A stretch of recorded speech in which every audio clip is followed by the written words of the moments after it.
Right. By the looks of things, I'm almost 4 minutes late. That is just unacceptable. Welcome, ladies and gentlemen, to the final wrist shot week for 2020. Can you believe it? This year has been the most forgettable year, wouldn't we say? I think so. Okay, just checking out the chat. Question before we even get started. I've got this pinned comment at the top of the page that I can't delete. For some reason, it's stuck there. So let me know. Can you just comment why in the chat if you can hear me? And one, if you also see this pinned comment that I now can't delete, or if it's just me on this end. Welcome, ladies and gentlemen. There's so many of you in the chat. I can't even start by, oh, geez, Curtis, Jay, Knack, Mason, Eric Bell, Raymond, 121. Who else? I see James Arthur joining us, Vintage Boy, so many other names. It's Junior Johnson, welcome, Paul. Thank you for the super chat, Thomas, and everyone else who's here. It's ballistic. The chat's going mad. So, Shy-Town, welcome. Good to have you back here. Thank you for joining us. And Eric's saying, give us Rain Song. I would if I could. I'll tell you the story about that now. Let's get this all up and running. Right. What do I do here? Contact sheet? No. Table of content, always show sidebar. That's the one. Okay. Where to begin? So one, as in you can hear me, and I don't know if you can see this message that's stuck on the top of the page, which is a bummer. If you can see it there, I'm sorry. If it's stuck on the chat, it was my end. Trying to get the description of this show across a bit better, a bit clearer for people. Okay, so there's you mentioned about clicking the three dots. I'm clicking it and it's not doing anything. As the admin, I can't actually get rid of it. I don't know. There's a glitch in the system. It's an absolute disaster. Valeria, welcome. Love the channel this year. Okay, I want to start by just, how do I even start? A bit more of a time of introspection, I think. This year has been all over the shop. And the theme of the show doesn't necessarily line up with the watches that we're going to see, but the title says, where have watches taken you this year? Of course, we haven't taken our watches anywhere. You know, but the watch hobby itself, this has been a time for us all to get a lot more invested into it, whether it's a good thing or a bad thing, up to you. And I've definitely felt it. There's been an ebb and flow. Being a creator on this side, you know, can you believe 110 videos I made this year, 110 plus. That's 110 times sitting down to record and to edit. I can't actually fathom that number. If you look at the submissions on the left-hand side of the screen, this is 100. Okay, it's pretty mind-blowing when you think, you know, those individual numbers. James asking how I am. I'm fantastic. Just had a power nap. I've got all my stimulants with me. I've got my saline, my adrenaline, and my anesthesia. Drinking a single malt tonight. Been amazing. Glen Keith. It's a really good whiskey. And yeah, I mean, it's been ballistic. It's been a ballistic time, but this is going to be a fantastic show. I did not expect it to be such a good turnout, but the selection of pieces that we're going to look at, you are going to love. A way to cap off, I think this is episode 20, if I remember. Keeping track of numbers and episodes is difficult, but the variety on show is superb, and I think you will enjoy what we're going to see. Everything from high horology to entry level. For those of you who've never seen Wrist Shot Week before, it's a time for us to see what everyone else in the community is wearing. As I've said, like, I don't know, between 15 and 20 times already. And this hobby has been one, especially this year, has been a time of, we could say, borderline obsession, escapism, so many other adjectives you want to add on top of that. And from the very beginning, I was thinking, how can I make this the most entertaining time for all of us, you know, since March, when this all began? And it's been difficult to remain positive and keep the workflow consistent. But thank God the year's over, and now it's kind of like a time of, you know, a good time of reflection, a bit of philosophy thrown into the mix. Marcello asking what I'm wearing. I will get to that in a moment. And all of your submissions have been fantastic. I can't thank you all enough. I mean, just from the bottom of my heart, thank you all for joining, being a part of these shows, supporting the channel, supporting me, everything in between. It's been a hell of a year, and I hope I've been a good enough distraction for all of you. Rasmus saying, bought my first high-end watch today. Congratulations, a Globemaster. Fantastic.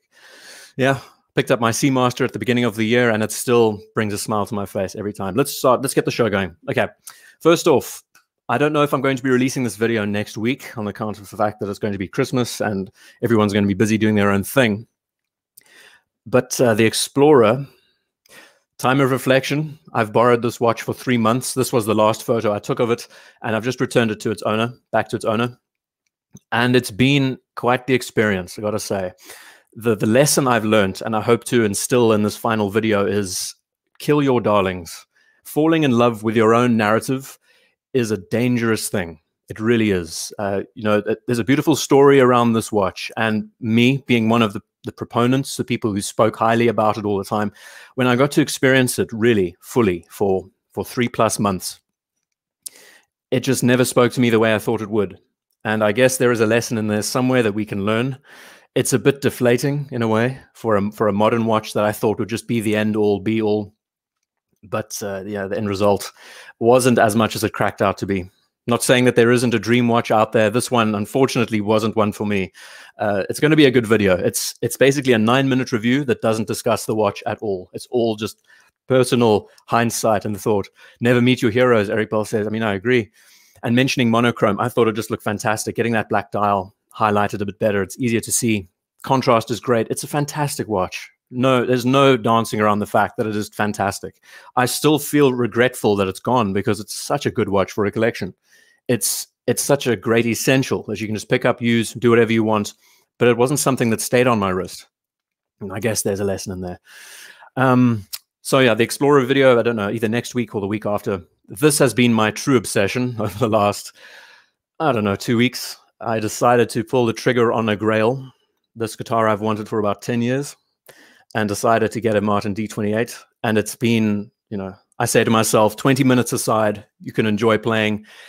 And then, you know, 2 hours later, I realize I've just been strumming away. It's incredible. I don't think there's a better return on investment than a high quality instrument for us in this game who really enjoy them.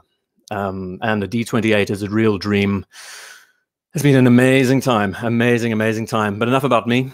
Just got this returned back to me. Smith's W10. This is what I'm wearing tonight. I've been wearing for the last 3 days, and it's amazing when you go back and think about what about the watch speaks to you. And this, to me, I think about how good it would have been if I got into watches when I was 18 or 16 in high school. This is such an optimal watch for a high school student, I can tell you. I think of how different my journey in this hobby would be if I got given this watch to start. Manual wind, field watch, small in size, out of the way, so unpretentious. It's just perfect. In a boarding house, all of that, you know? And yeah, I get all those feelings and thoughts when I'm wearing it, and it's just superb. I could rock this for the rest of my life, no worries. Not even thinking about the next entry level up, the next stage. Smith's W10. Fantastic little piece. But yeah, I want to get started with the actual content. Let's have a look. So Daniel sent in a superb shot, and it actually provoked the title of the show, which was about where have your watch has taken you. In this example, his watch has taken him somewhere, and it's just incredible. Let's first have a look at the view behind him. Central Switzerland. And it's like postcard stuff, you know? And this is what the show has turned into. I'm so grateful to be able to experience this kind of thing and share this kind of stuff with all of you. Central Switzerland, enjoying a ski. This was a couple of weeks ago, I think, a couple of days ago. He's wearing an Explorer 2 on the mountain. And that's the main, you know, we're talking about end of the year and Christmas and the season. I'm thinking it's just such a win. Right, I want to get into the chat because I've been speaking now for like 8 minutes solidly. Okay, let's see, some good questions. Clive is joining us. Welcome, Clive. Haven't seen you in ages. I really hope you're doing better. You've been recovering over the last, I don't know, 2-3 weeks. I really hope you've improved. And Raymond's saying, nice guitar. I tell you what, we can talk about guitars another day. Definitely not going to be a guitar show. And Paul, yeah, unloved. Yeah, it's been a good time. Tell you what. Great to have you here, Showcase. And Demetrius, wishing I could send you my A384 for 3 months. Oh, I tell you what, that's one watch that's still on my list that I'm wanting to experience. It's one of the pieces that I think is just such an outlier in the space. And Mason's saying that I should release a video next week, next weekend anyway. People do like a break from Christmas, and your review will prove that. Yeah, sure. Many people are still locked down, want something. For sure, I could easily, the video's prepped. It's all done. I sat down and did, like, it was such a good write-up. It just flowed like diarrhea out, and it was done. And I did the recording, did the editing all on the same day, and it was a nice, quite a cathartic end, but it leaves more questions than answers than you can imagine. The Polo always needs a snow backdrop. I agree, Raymond. It's a beautiful shot. Funny enough, I met up with the Explorer owner this week and got to experience the five-digit reference Explorer Polar, and it is just as cool. It really is. It's a stunning watch. This was one of the first modern Rolexes I ever experienced, actually, in an AD, back when you could just go into ADs and try them on. And I just love the action shot. We have the orange skis, we have the orange hand. I mean, it's just optimal. This is like the epitome of a skiing watch, and I love it. I love it. It's a beautiful photo as well. One thing I have to commend you all on is the selection, the photos that you've sent. They are so top notch. They are so professional, and it just increases the viewing experience, and we get to enjoy it so much more. So I'm going to have a fun time. I can tell you, basically any watch you can think of in this category that we love so much. Sports, super high-end dress pieces, some vintage stuff, all the models. You've got them here. It's difficult to express in a few words, but you'll understand when you see it. Eric Bell's saying, nice analogy. I don't even know what it was. I'm on my third coffee. It's all going to the brain. And Rasmus, huge applause. No, really. Premier League. Oh, just after making this just after Premier League. Oh, that was well timed. Sorry, I didn't know that was the case. That's cool. I've been asleep, so it's great. I didn't even know who was playing. Sorry, I'm not much of a football fan. Don't tell anyone. Right, let's get this going with the volume of new releases. Oh, we can talk about that for sure.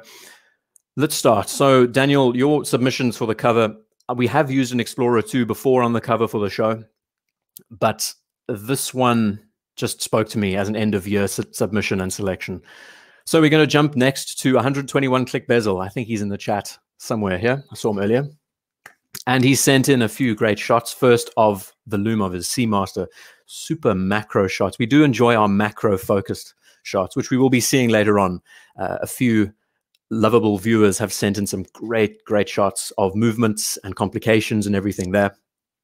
And we're learning more about how the demand is increasing for these pieces, sadly. I really think it's sad because, as we know, its competitor is being so anal with their releases and their models they can't share. So Omega is now upping their prices, and the demand for them is just skyrocketing. I've heard all sorts of news about the new Speedmaster that's coming out, so that's so exciting. I would love to get one. We can talk about that too. Showcase, if you'd like to share it with us, that would be cool. Otherwise, you can get me to do it. But funny, Tao saying howdy ho. I was about to call this show Ho Ho Horology because there is a submission with a Santa Claus outfit, and I thought that would be so like cheesy and great, but then decided no, rather keep it simpler. Okay, taking a hit from the third coffee. Gorgeous loom shot, 121. Next, we're jumping to your Air King, which I'm losing my voice already. That's not good. Which is one of the most peculiar modern Rolexes in their lineup. I don't even know if these watches still exist in their lineup. Have they been discontinued, or are they still there? That's what I'd like to know. But really enjoy the contrast of the orange with the green and the yellow and the Flieger aesthetic and everything else there.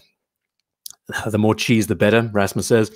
That was my plate this evening before starting. Steel 321, Tom says. I mean, they are going from strength to strength. Honestly, I'm so fascinated by how Omega is growing, and their identity is that they're starting to make a huge imprint. They've always done so well for themselves. They just have such a different approach to their competitor. I hope to meet Reynald one day and chat about my ideal release from the brand. If that's ever possible, who knows? Tao's saying, I'm calling it now. Prices will go up. I don't like it, but that's what's going to happen. I know. It's unfortunate for someone like me. I'm still very new to this hobby. I've been in it for like, what, 5-6 years. And I flummox thinking, how will I be able to afford watches like these in this price category?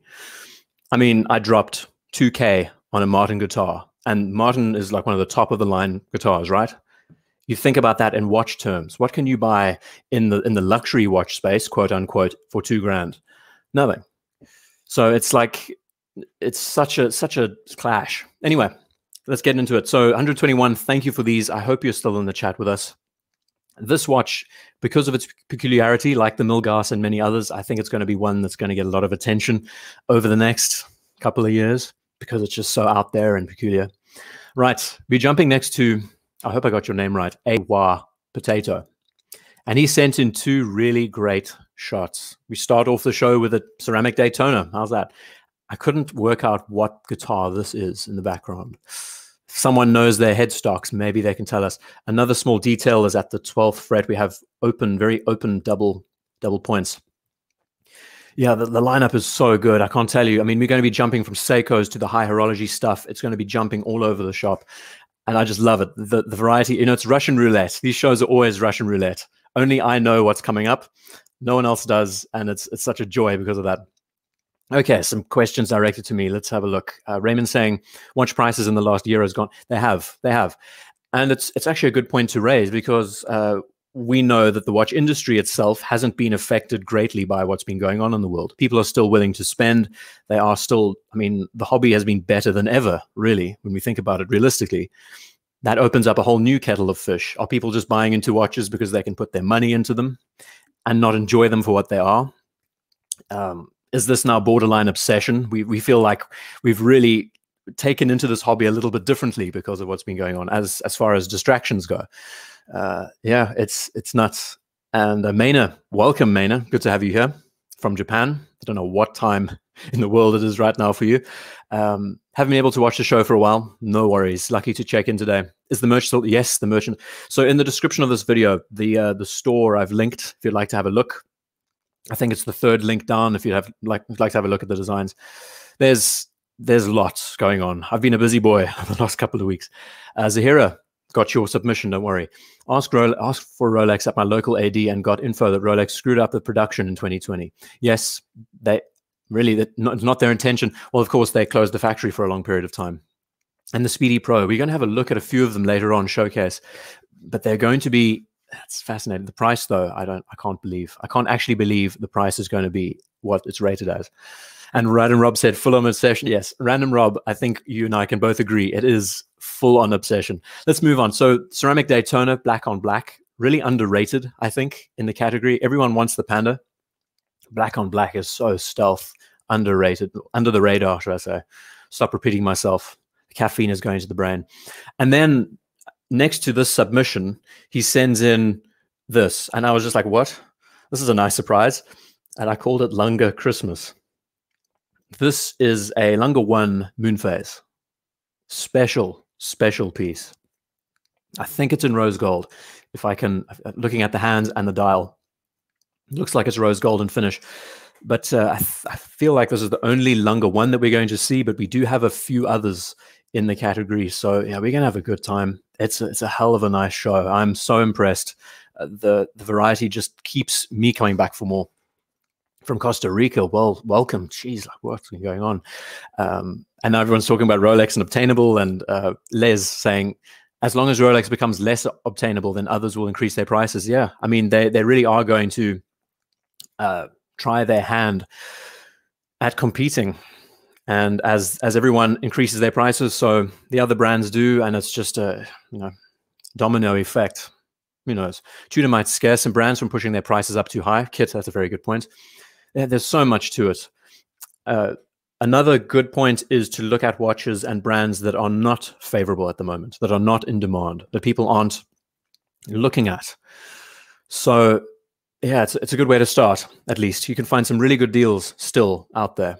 So nuts. Right, so A.W. Potato, this is beautiful. A Lunga 1 moon phase we haven't actually featured on the show before, I don't think.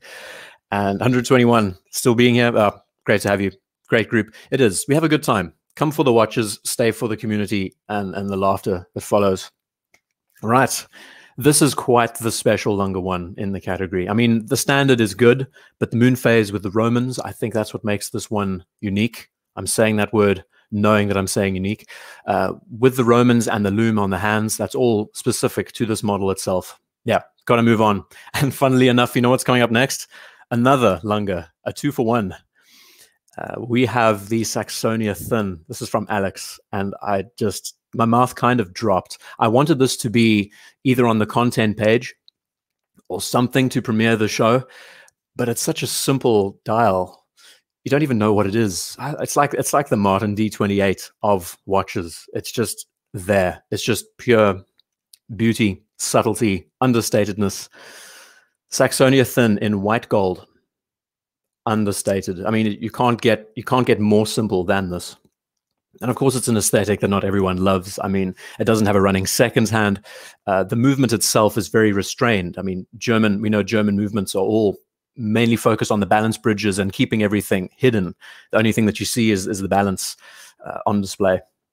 But still, I mean, like I say, the submissions today or this week, just so professionally done. Great dress watch, James says. Yeah, I agree. Oozing with class. It is. It's subtlety. It's a watch. I think it's 37 mils, if I remember right. And it's a watch that just doesn't ask for attention. It's just there. It knows what it is and doesn't need to show off or shout about what it is. Yeah.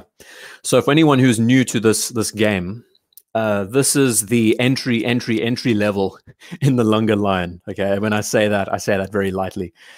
And yeah, it'll set you back quite a bit, but then it is a Lunga. And there are a few of us here who have owned these in the past, and I think they can attest to just how special they are in this category. Amazing engravings, yes, of course, yeah. The movements are just all hand done and very specific to the individual engraver. Yeah, so good way to start the show, I think. And there's more. There is a lot more to come. So this is from Alex. It's based in Australia, I think. And next we have another Alex who sent in a handful of some really good wrist shots, all so accurate and perfect for cover photos too. I had a hard time selecting a cover photo this week. And you've owned one of these Lungas, right? Yeah. So we're starting now with the Black Bay Blue.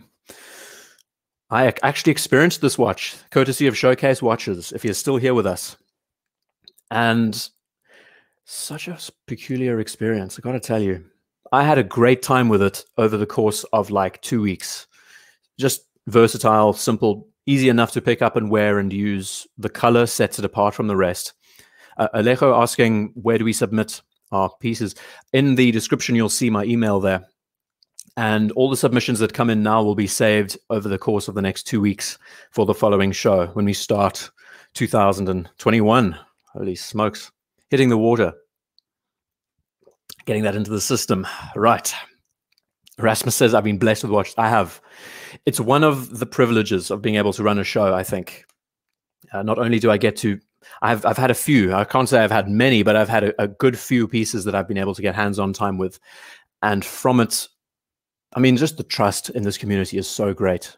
I guess, you know, quote unquote, I have a reputation, so I have to withhold or upkeep that reputation. So you can rely on me to be sure that these watches are going to stay safe. They're going to be looked after and treated well. And from it, I mean, it's so good to think deeper about these pieces as you enjoy them. Right. Going to carry on through. There's so many comments going on at the moment. So Alex sent in the Black Bay on a leather strap, which is a nice change. And then an Explorer. I think this is a 36. Don't crucify me. It is definitely a 36 with a small loom. It's just so great. I love these shots. And wrist shot week, you know, the theme of sending the watches on the wrist, color coding and matching clothes and the backgrounds and everything there. Peter saying, have I released a new video of my opinion on the Seiko 5 Sport? I haven't. I think if you have, Design Atelier, I think he actually did one a couple of weeks back. Seiko is a brand that I need to invest a lot more time in come next year, I think. It's like any high horology brand, really. With most names like Omega, like Rolex, they have their flagships and they have their more underrated models. They're quite easy to track and trace. With Seiko, it's just endless. So being able to go back, I would like to study up a bit more about the brand over time. So yeah, we will get there. We will get there eventually. All right, what else? Tao saying, is it because of you, or why is it that Smith's Everest virtually unattainable? I'm afraid I think I am the culprit, Tao. I'm sorry to say. I really am sorry to say, but I feel like it is because of me promoting them so much. Let's carry on. Sorry, we've got so many Explorers we're going to be looking at later. The next from Alex is a Seiko Presage.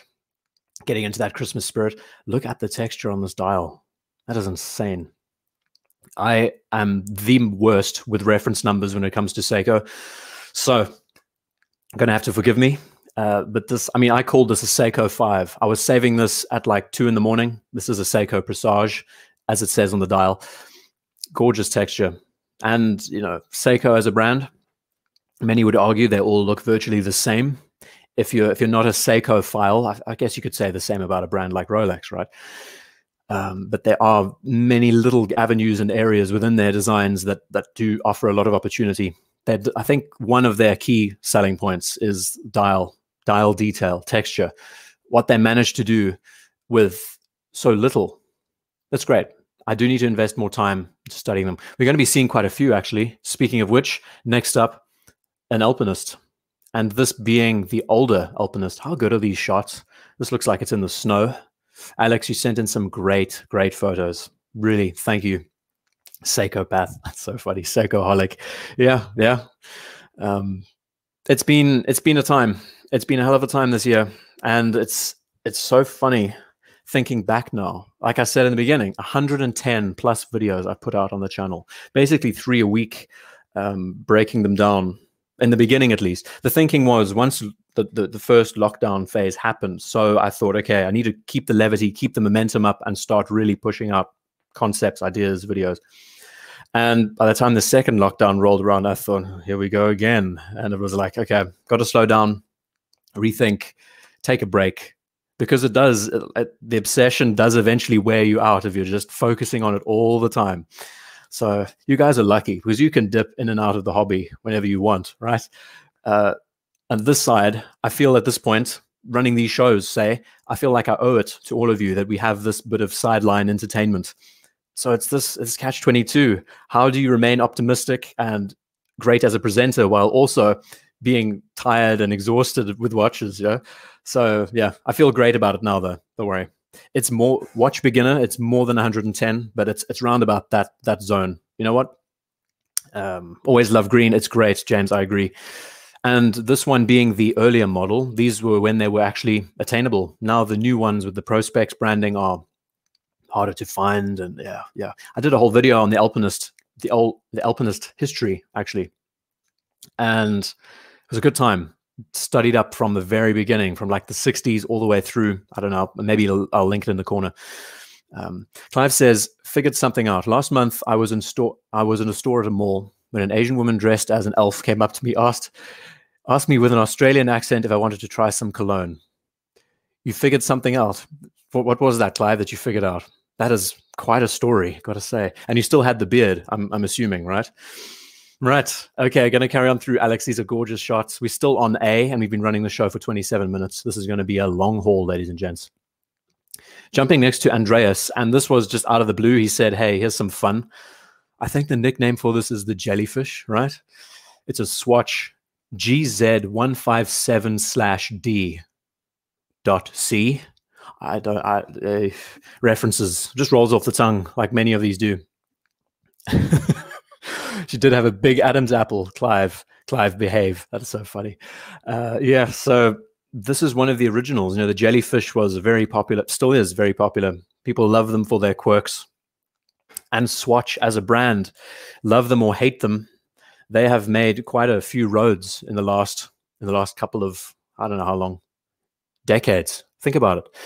So pretty ballistic. And this is an old one. You can tell by the color of the strap. I can see this has probably experienced a lot of sunlight in its life. But isn't it cool how we just jump from Lunga to a Swatch and then we keep motoring? This is great.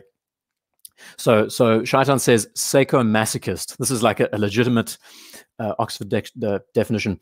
Someone who begrudgingly pays $1,000 for a Seiko with a crooked chapter ring, unregulated movement. Oh, I tell you what, I was so close to pulling the trigger on a new, what was that, 6.2 MAS, that reissue with a silver dial.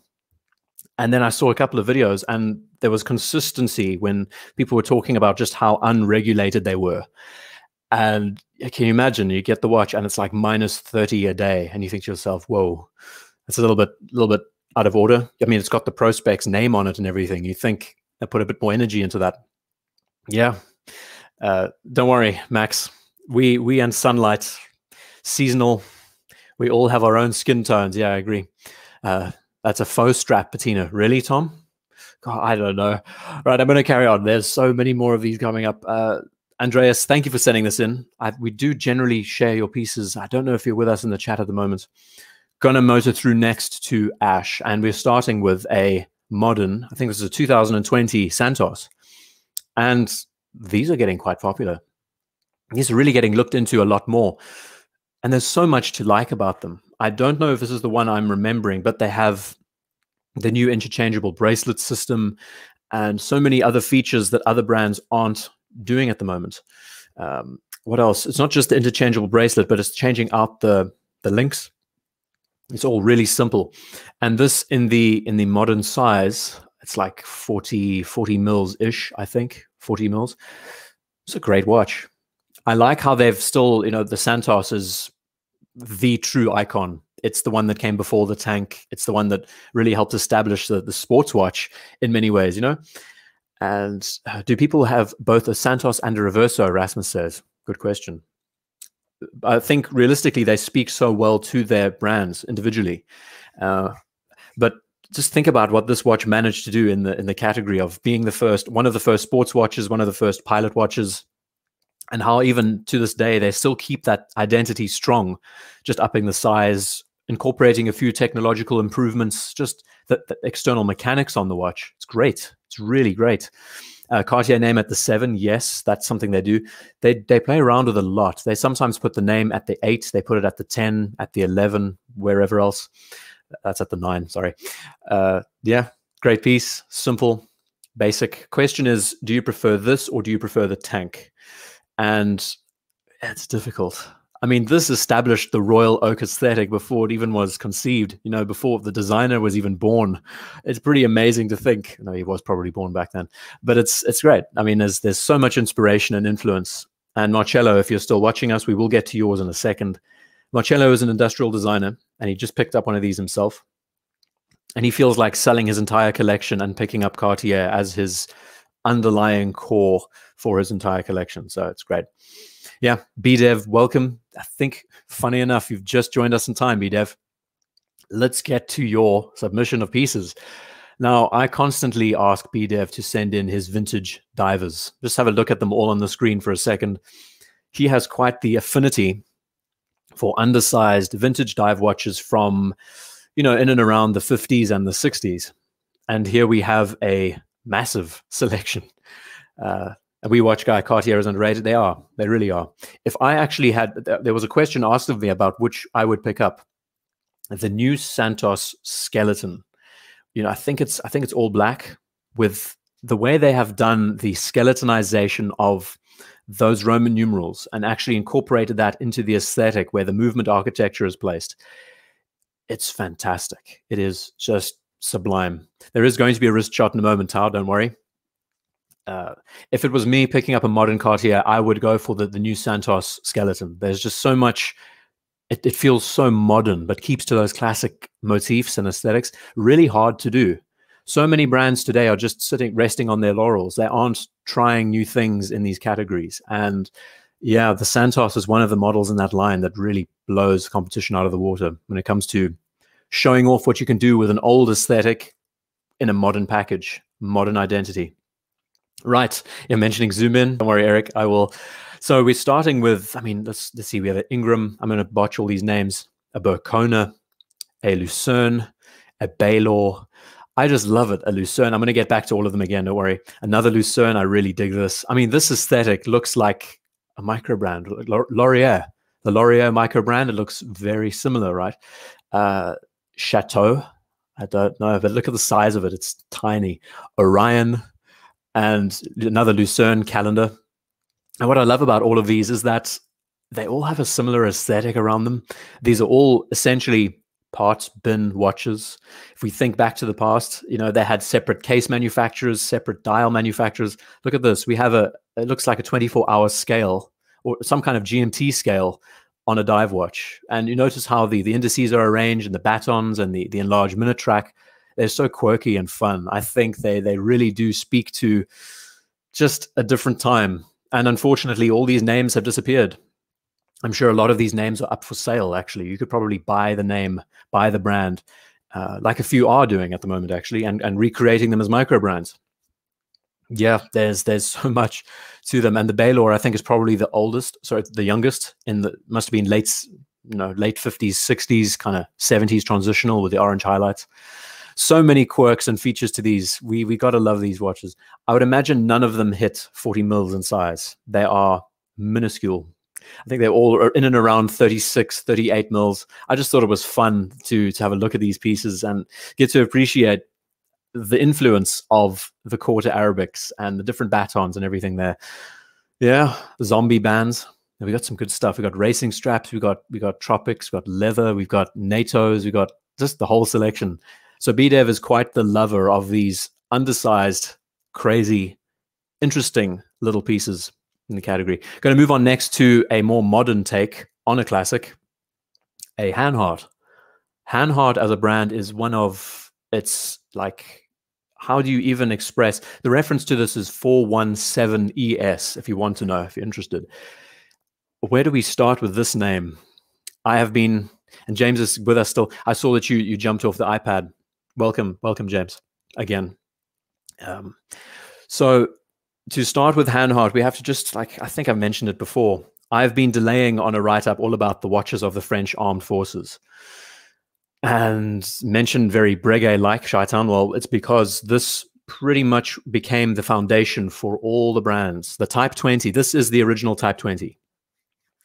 So what happened was during the time of the 50s when Germany was occupied by the Allied forces. So we started seeing these manufacturers creating pieces for the now disbanded Allied forces. So we saw Breguet, like Longines, what other makers? Tip of my tongue, what else? Just the Type 20 that we now know and love was because of this aesthetic. So Hanhart pretty much had the foundations set, and all the other brands took the design, incorporated it into theirs. And it's a beautiful thing. It really is a beautiful thing. I know for a fact that James has a Breguet Type 20, which is rare, really rare in this space. A vintage Breguet Type 20. At least I think it is a Breguet Type 20. And there are lots of defining features, like the way the numerals are set, subdials, hands, the rotating bezel that doesn't have any feature to it apart from, someone just put nail polish at the 12 and use it to line up. Yes, Antal, I'm pretty sure Steve McQueen 417, I'm pretty sure he wore this exact watch. The 417 was his. And I think Revolution and the Rake did a partnership creating a bronze variant of this. There's so much. There's so much to it. Highly recommend you look up the history of Hanhart, the chronograph, and you will see that it set the template for all the Type 20s that we know today. All the recreations of Type 20s we are now seeing in the reissue lineup, also due to this piece. It's great. Such a good story. One of the unsung heroes in our watch world. Mono Pusher Demetrius is another great model. Yeah. So I'm going to motor on through BDev. I love these. So nice seeing not only the most bizarre and peculiar micro-sized vintage divers. It's such a nice category. It's such an interesting selection. You just don't see these anymore. But you see these inspirations now trickling into the micro brand space, which I find pretty good, pretty engaging to learn from. And Hanhart, Chrono. Right, we're jumping to some high Roger. Junghans, yes, Clive. Junghans Type 20, that's another good example. So many. They are just so many. And Bundstrap. I have the, oh, you do? Awesome. You have the Revolution version. I think most of these actually come standard on Bundstraps, if I'm not wrong. That's just always been the vibe, right? The aesthetic around it. Open 6. Yeah, there's so many features. Recommended. Have a look at Hanhart. Jumping now to, funnily enough, another pilot-oriented piece from Blaine. And this is a travel time Calatrava. Does it fall under the Calatrava line? Reference 5524G. This being the model inspired by 1920s aesthetics. It's the most un-Patek in their lineup at the moment, we could say. It's essentially a high-end Flieger. Taicho saying, how late are you? I hope I'm not butchering your name. You're only 39 minutes late. Don't worry. We're still on B. We've got quite a lot of names to go. Yeah. So this being the watch that really began, or should I say the watch that is inspired by those older aesthetics. It's big. It's like 42 mils. It's a monster. But I do appreciate, even though we're not seeing the full dial here, do appreciate how they've centralized everything. The travel time layout. We're actually going to have a look at another Patek travel time next, would you believe? Next up. And the travel time aesthetic, the way they've arranged the dial with local and home time, a centralized date window there, nothing breaks up the format. Also, enjoy the skeletonizing. A really subtle way of using skeletonizing to incorporate that second hand, getting it involved. Right. So, gorgeous piece. It's not one that we can assign to the Patek brand, but it's one that's getting really popular because I think they also come in steel, and those are the ones that are in most high demand. But in white gold, pretty underrated stealth. Right. We're going to, what does Charlton say? The official watch of, I wanted a 5711, so I had to buy this. Yeah, I mean, tell you what. Next up, we're jumping to Dr. Bob, Dr. Robert. I don't know if you're a Beatles fan. This is quite a nice his and hers selection. Now, we love a good his and hers on the show. We've done it once or twice before, and this is fun. So, two Pateks, an Aquanaut travel time and a ladies Calatrava. Let's look at the ladies Calatrava first, because I think it is beautiful. I would imagine the size is like, what, 36 mils? But I love it. I mean, how can you not appreciate this arrangement? Everything from the lugs, it all just speaks so true to its identity that's kind of Breguet inspired, we could say, in many ways. But the vertical lugs paired with the Breguet hand, Breguet numerals, and the spade style hands, it looks so good. It really works well together. Size-wise, the leather that they've incorporated. Got to admit, the Patek ladies selection, there are some awesome watches to have a look at. I know that most of us probably wouldn't wear them. They wouldn't fit us. But they do break up, and we're going to have a look at some more later, actually, believe it or not. And then we jump to the Aquanaut travel time, probably the most in-demand steel sports watch next to the 5711 and 5712 and 5790, whatever the hell the references are. This is I'm going to get this right, a 5164A.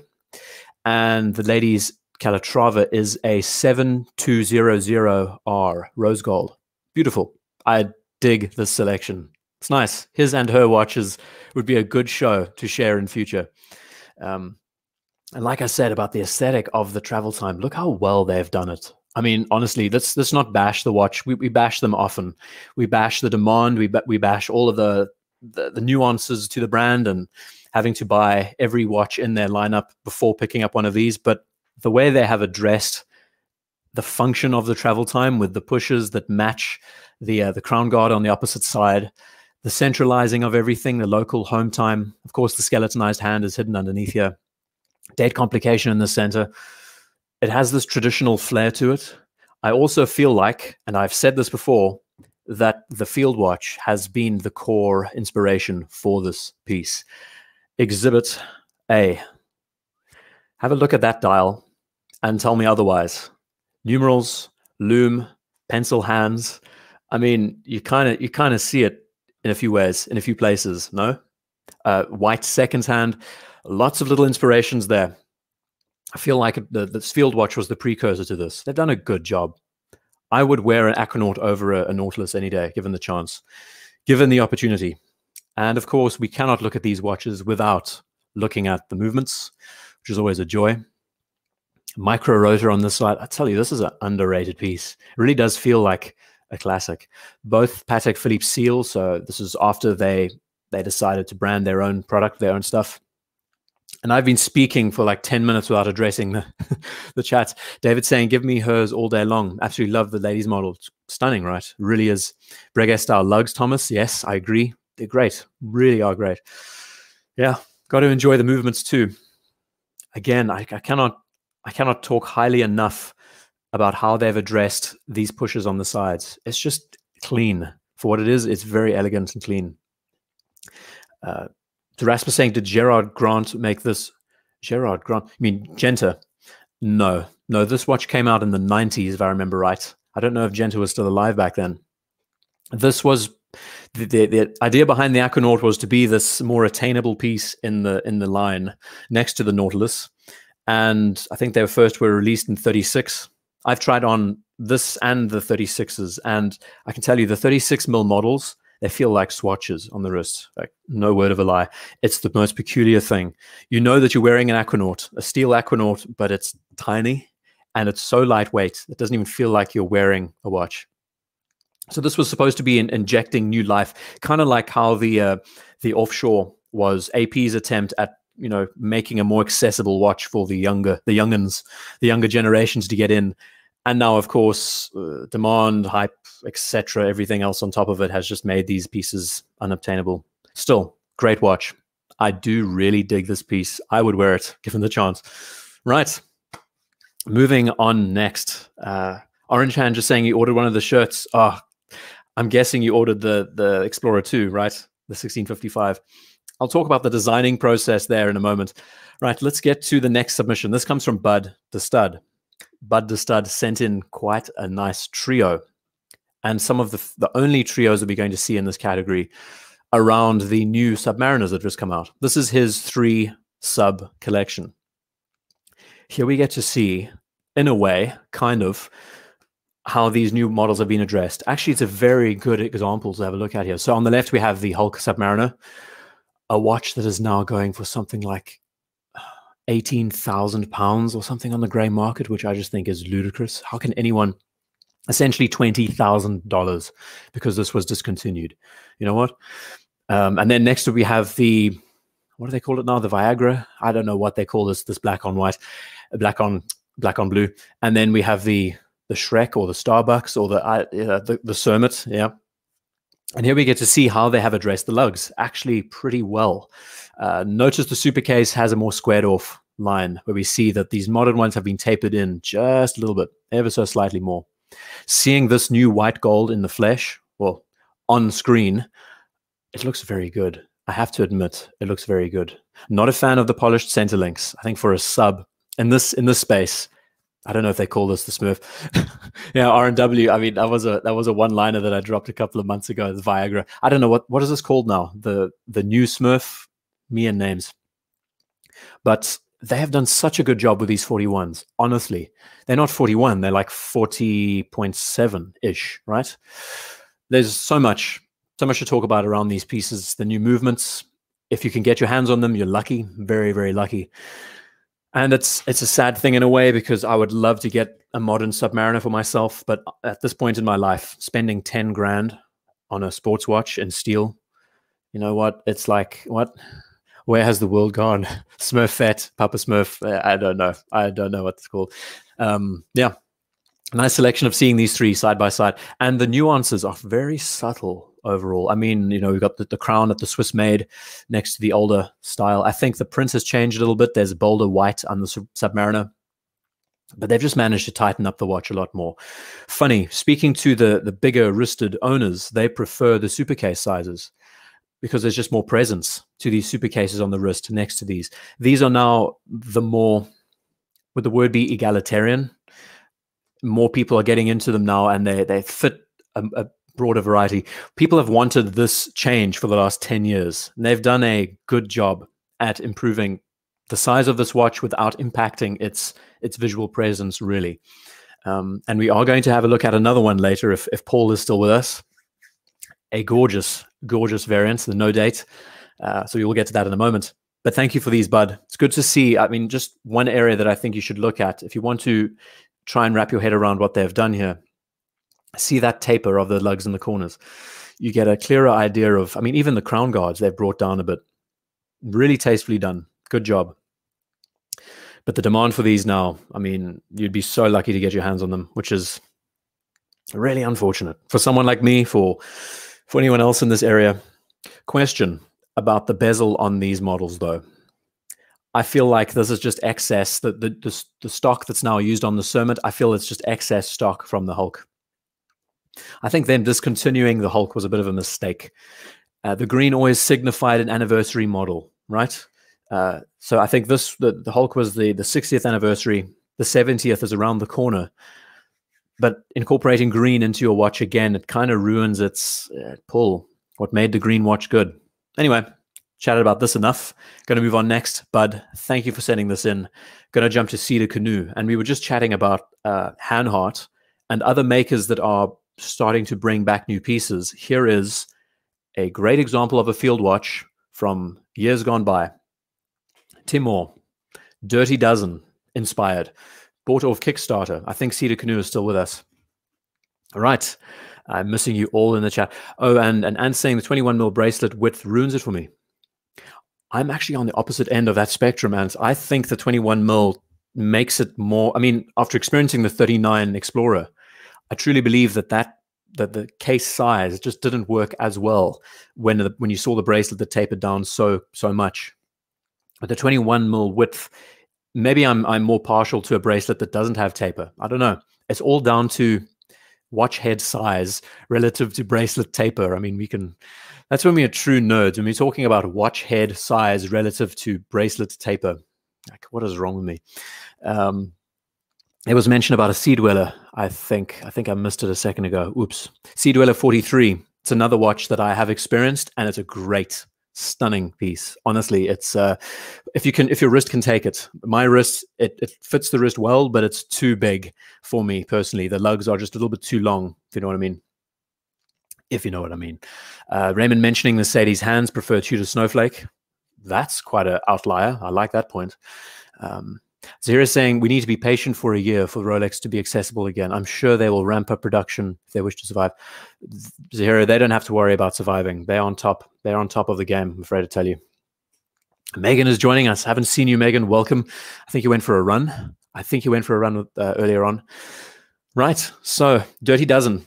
What do we know about the Dirty Dozen? I just featured the Smith's W10, which took a lot of its inspirations from the Dirty Dozen. There's a lot of history behind them. 1940s, built for the Allied forces, 12 separate models from Swiss and a German manufacturer, or German-Swiss, whatever. And this is one of them. You had brands like IWC, Omega, Longines. Then you had the outliers like Timor. And this just recently was launched on Kickstarter, and Cedar Canoe is in the chat. One of the original Dirty 12 brands, yep. Mentioning contrast, yep, VW, I agree. And you can just see where this, I mean, what I love about these is that they are the precursors to the field watch. Before the field watch even was a thing, these were just built for the purpose of function. And, you know, pencil hands, we've spoken about field watches enough, but this aesthetic was carried on through all the models in the line. They had very specific regulations to follow, like a rail track, applied loom at the numerals, pencil hand, sub-seconds, made history, and brushed case. I'll switch back to the Smiths again if you'd like. So just bear in mind that this watch was from around 1939 until 1945, right? And we jump back to the W10, 1960s. It looks identical. That's one thing about English, should I say British aesthetics. They always feel like they need to carry on over with something. The W10 line, this literally came out 20 years later, but they look almost identical, exactly the same. So I love it. Great story. Honestly think having a field watch in a selection, in your collection, should I say, recommend it. It's something you can just, I mean, I did a video this week about beta watches and why we love them. There's so many factors, but it's just the ability of having a small piece that you can throw on that's understated, lots of history behind it. And again, it's a watch you must give to your child when they go to high school. They will not regret it, can guarantee. Cedar Canoe, thank you for sending this in. Really, thank you. And yeah, James saying awesome micro brand, Dirty Dozen. Yep. It's good to see that they are like getting reestablished again, no? Okay. So next up, we're jumping to, I'm going to butcher your name, I'm sorry. Kerry from Wales. I know it's a Welsh name. And one of my favorite Speedmasters. One of my favorites. I cannot get enough of this. The Apollo 8 Dark Side of the Moon. These are going for ridiculous prices now. And I did a whole video about reissue chronographs. No, not reissue chronographs. The best Speedmasters out there that you can get today. We know there's like 1.28 billion limited editions in this category. But this, to me, it's a ceramic case, if I remember right. There's just so many factors about it. Where do we even start discussing them at length? I'll get to it now. Mention by type, I hope I'm saying your name, Van Vught. I mean, you are Dutch, right? So I should be saying your name right, but I'm going to be botching it. Real tools. They are real tool watches in this space. Always have been, always will be. What I love about the field watch even more is that it sits in this perfect category of being the sports watch and the dress watch today. It's just built for all purposes and applications. It can literally serve as your only watch, and you have it for any situation. You can wear it with a suit, you can wear it casually. It just does it. And it doesn't shout about itself. It doesn't have a pretentious brand name on it. You know what I mean? Right. Apollo 8, Dark Side of the Moon. Where to even start with this? It's a beauty. Racing minute track, yellow accents, the depth to the dial just keeps on bringing you back. The texture to the depth, stunning. I love when a brand is able to, take the identity. I mean, it's all about Apollo and about the moon. Incorporate, storytelling into there. It's one of the best storytelling pieces in this category, I think, because you now have real like moon texture. Also have this prototype feel with the open spaces, the subtle skeletonization, the ceramic. I think a ceramic case is brilliant. It's just the forward momentum of technology and everything there. Yellow accents. It's kind of 70s inspired, but it's in a professional case. It's easy to read. So many little things. I mean, I could talk about this watch for a long time. It's one of the Speedmasters I would love to own, given the opportunity. It's just, you never get bored with it. It's three-dimensional as well. It's like a Richard Mille that you can read. Isn't that cool? Okay, let's carry on. Orange Hand, great. Yeah, the racing minute track. I saw a Mark II for sale in a shop window the other day and thought to myself, ooh, Mark II with a racing dial. There is a real craze over the 321s. Yeah, Raymond, the 321 prices and the demand. You can still find vintage Seamasters. I'm telling you, Seamaster chronographs out there. And they have 321 calibers. And now I've heard that the professional has been discontinued in this line. And as Showcase Watches mentioned earlier, mentioning that it's a bit busy. I mean, that's a good point. I think what they've done well here is they've been able to break it up enough with contrast. They've been able to break it up enough so that you can see what's going on at any time and enjoy the depth to it as well. Very difficult to do. Highly recommend. And mentioning what time it is, it's kind of like 3 minutes to 9. If you see those hands, yeah, maybe I'm just falling in love with my own narrative around it, but I think it's a gem. It is a gem. James saying, should I call myself Yellow Hand like Orange Hand? That is so funny. That is so funny. We could have our own individual names around colors. That'd be good. It's like a Richard Mille, as you can read. Quote of the day. Don't you love coffee and alcohol? They work so well together. Right, moving on next. Kerry, thank you for sending this in. It's one of my absolute favorite Speedmasters in this line. Jumping to Wisconsin watch guy, Chris. Funny enough, we're jumping to another Speedmaster right on top of the next. And another underrated gem. This was a great pickup from him. So this is it outside of the sunlight. We will get a sunlight shot in a moment. This is the Speedmaster Apollo 11th 45th anniversary. Please, if I butcher it, forgive me. Like I said, there's like 1.2 billion variants of Speedmasters out there in the world. But rose gold accents, or should I say Sedna gold accents. But wait until you have a look at the dial.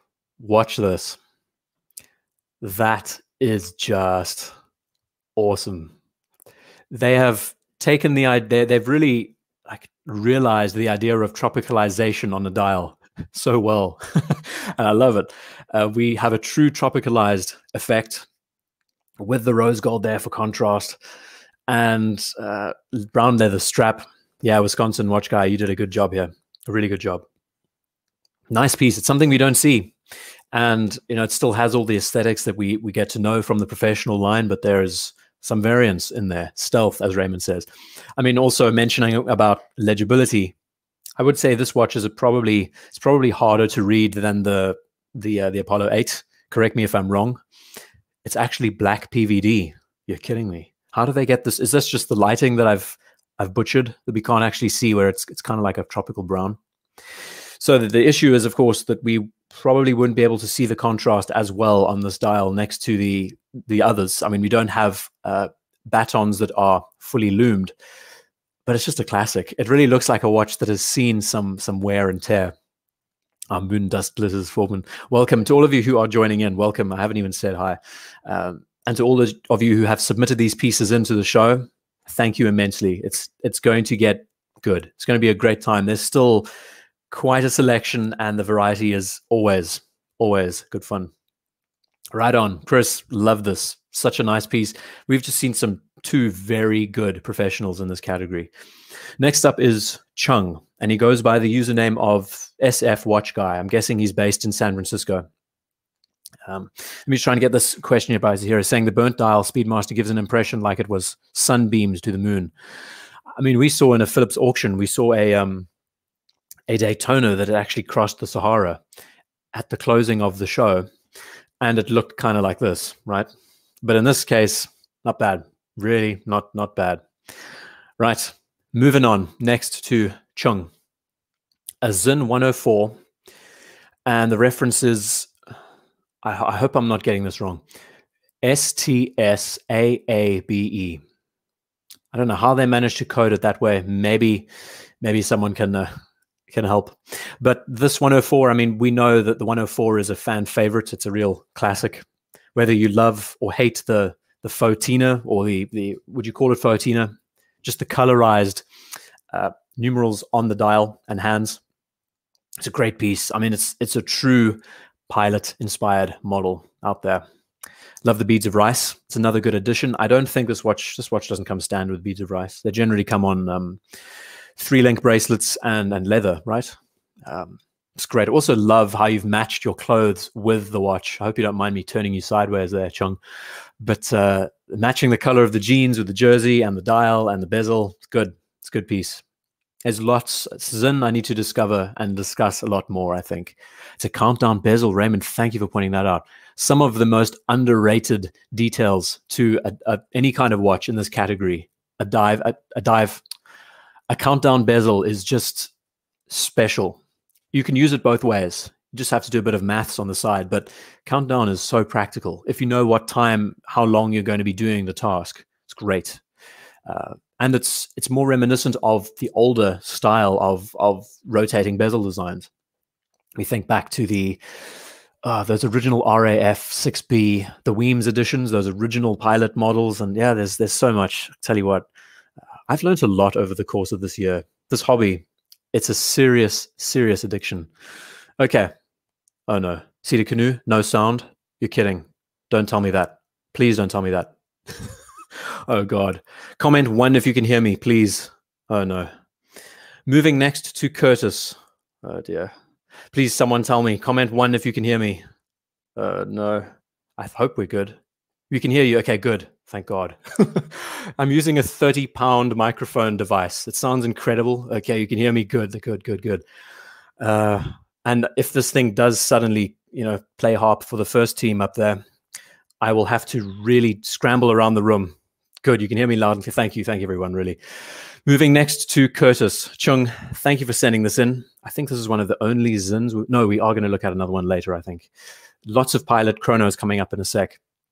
Next, we're jumping to Curtis. Curtis, if you're in the chat, I had the pleasure of meeting him this year as he was just about to retire from being an airline pilot for years and years and years. And we had such a good time hanging out on the South Coast. Hamilton khaki. Don't butcher me, but I do not know the reference to this. There's so many. We actually have a few Hamilton khakis coming up later on. We have the Interstellar model and so many in between. But this one, quite special. Very true to the Flieger aesthetic from back in the day. And Hamilton, yes, affordable quality brand. It's one of those brands that I think many should jump on when they're starting as a start-out piece. Curtis mentioning, speaking of watches, taking us places. I got to wear 2 Rolex watches I purchased in Hong Kong, 36. Yes. Even though, yeah, it's funny. I mean, the whole theme around the show was about watches taking you in more of like a hobby appreciation sense. But of course, being a veteran pilot, you have been able to travel quite a bit this year. So mentioning bang per buck.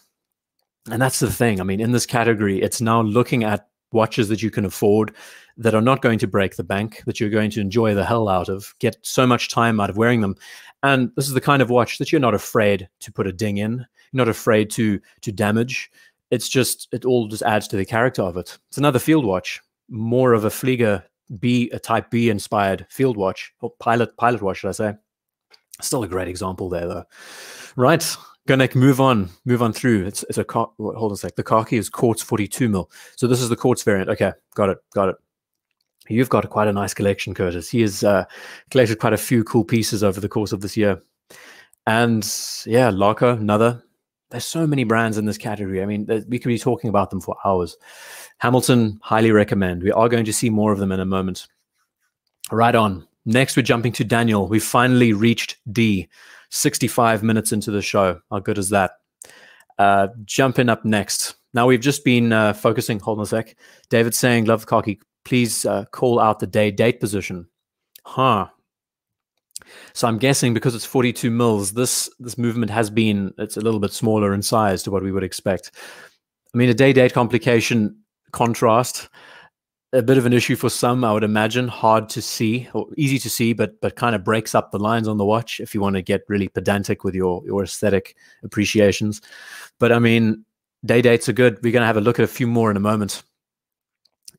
Moving on, let's carry on. Got to carry on through to D and onwards. Let's get to a Royal Oak. Haven't seen these in a while. So the story from this Daniel, this is another Daniel. Have we featured? I don't know.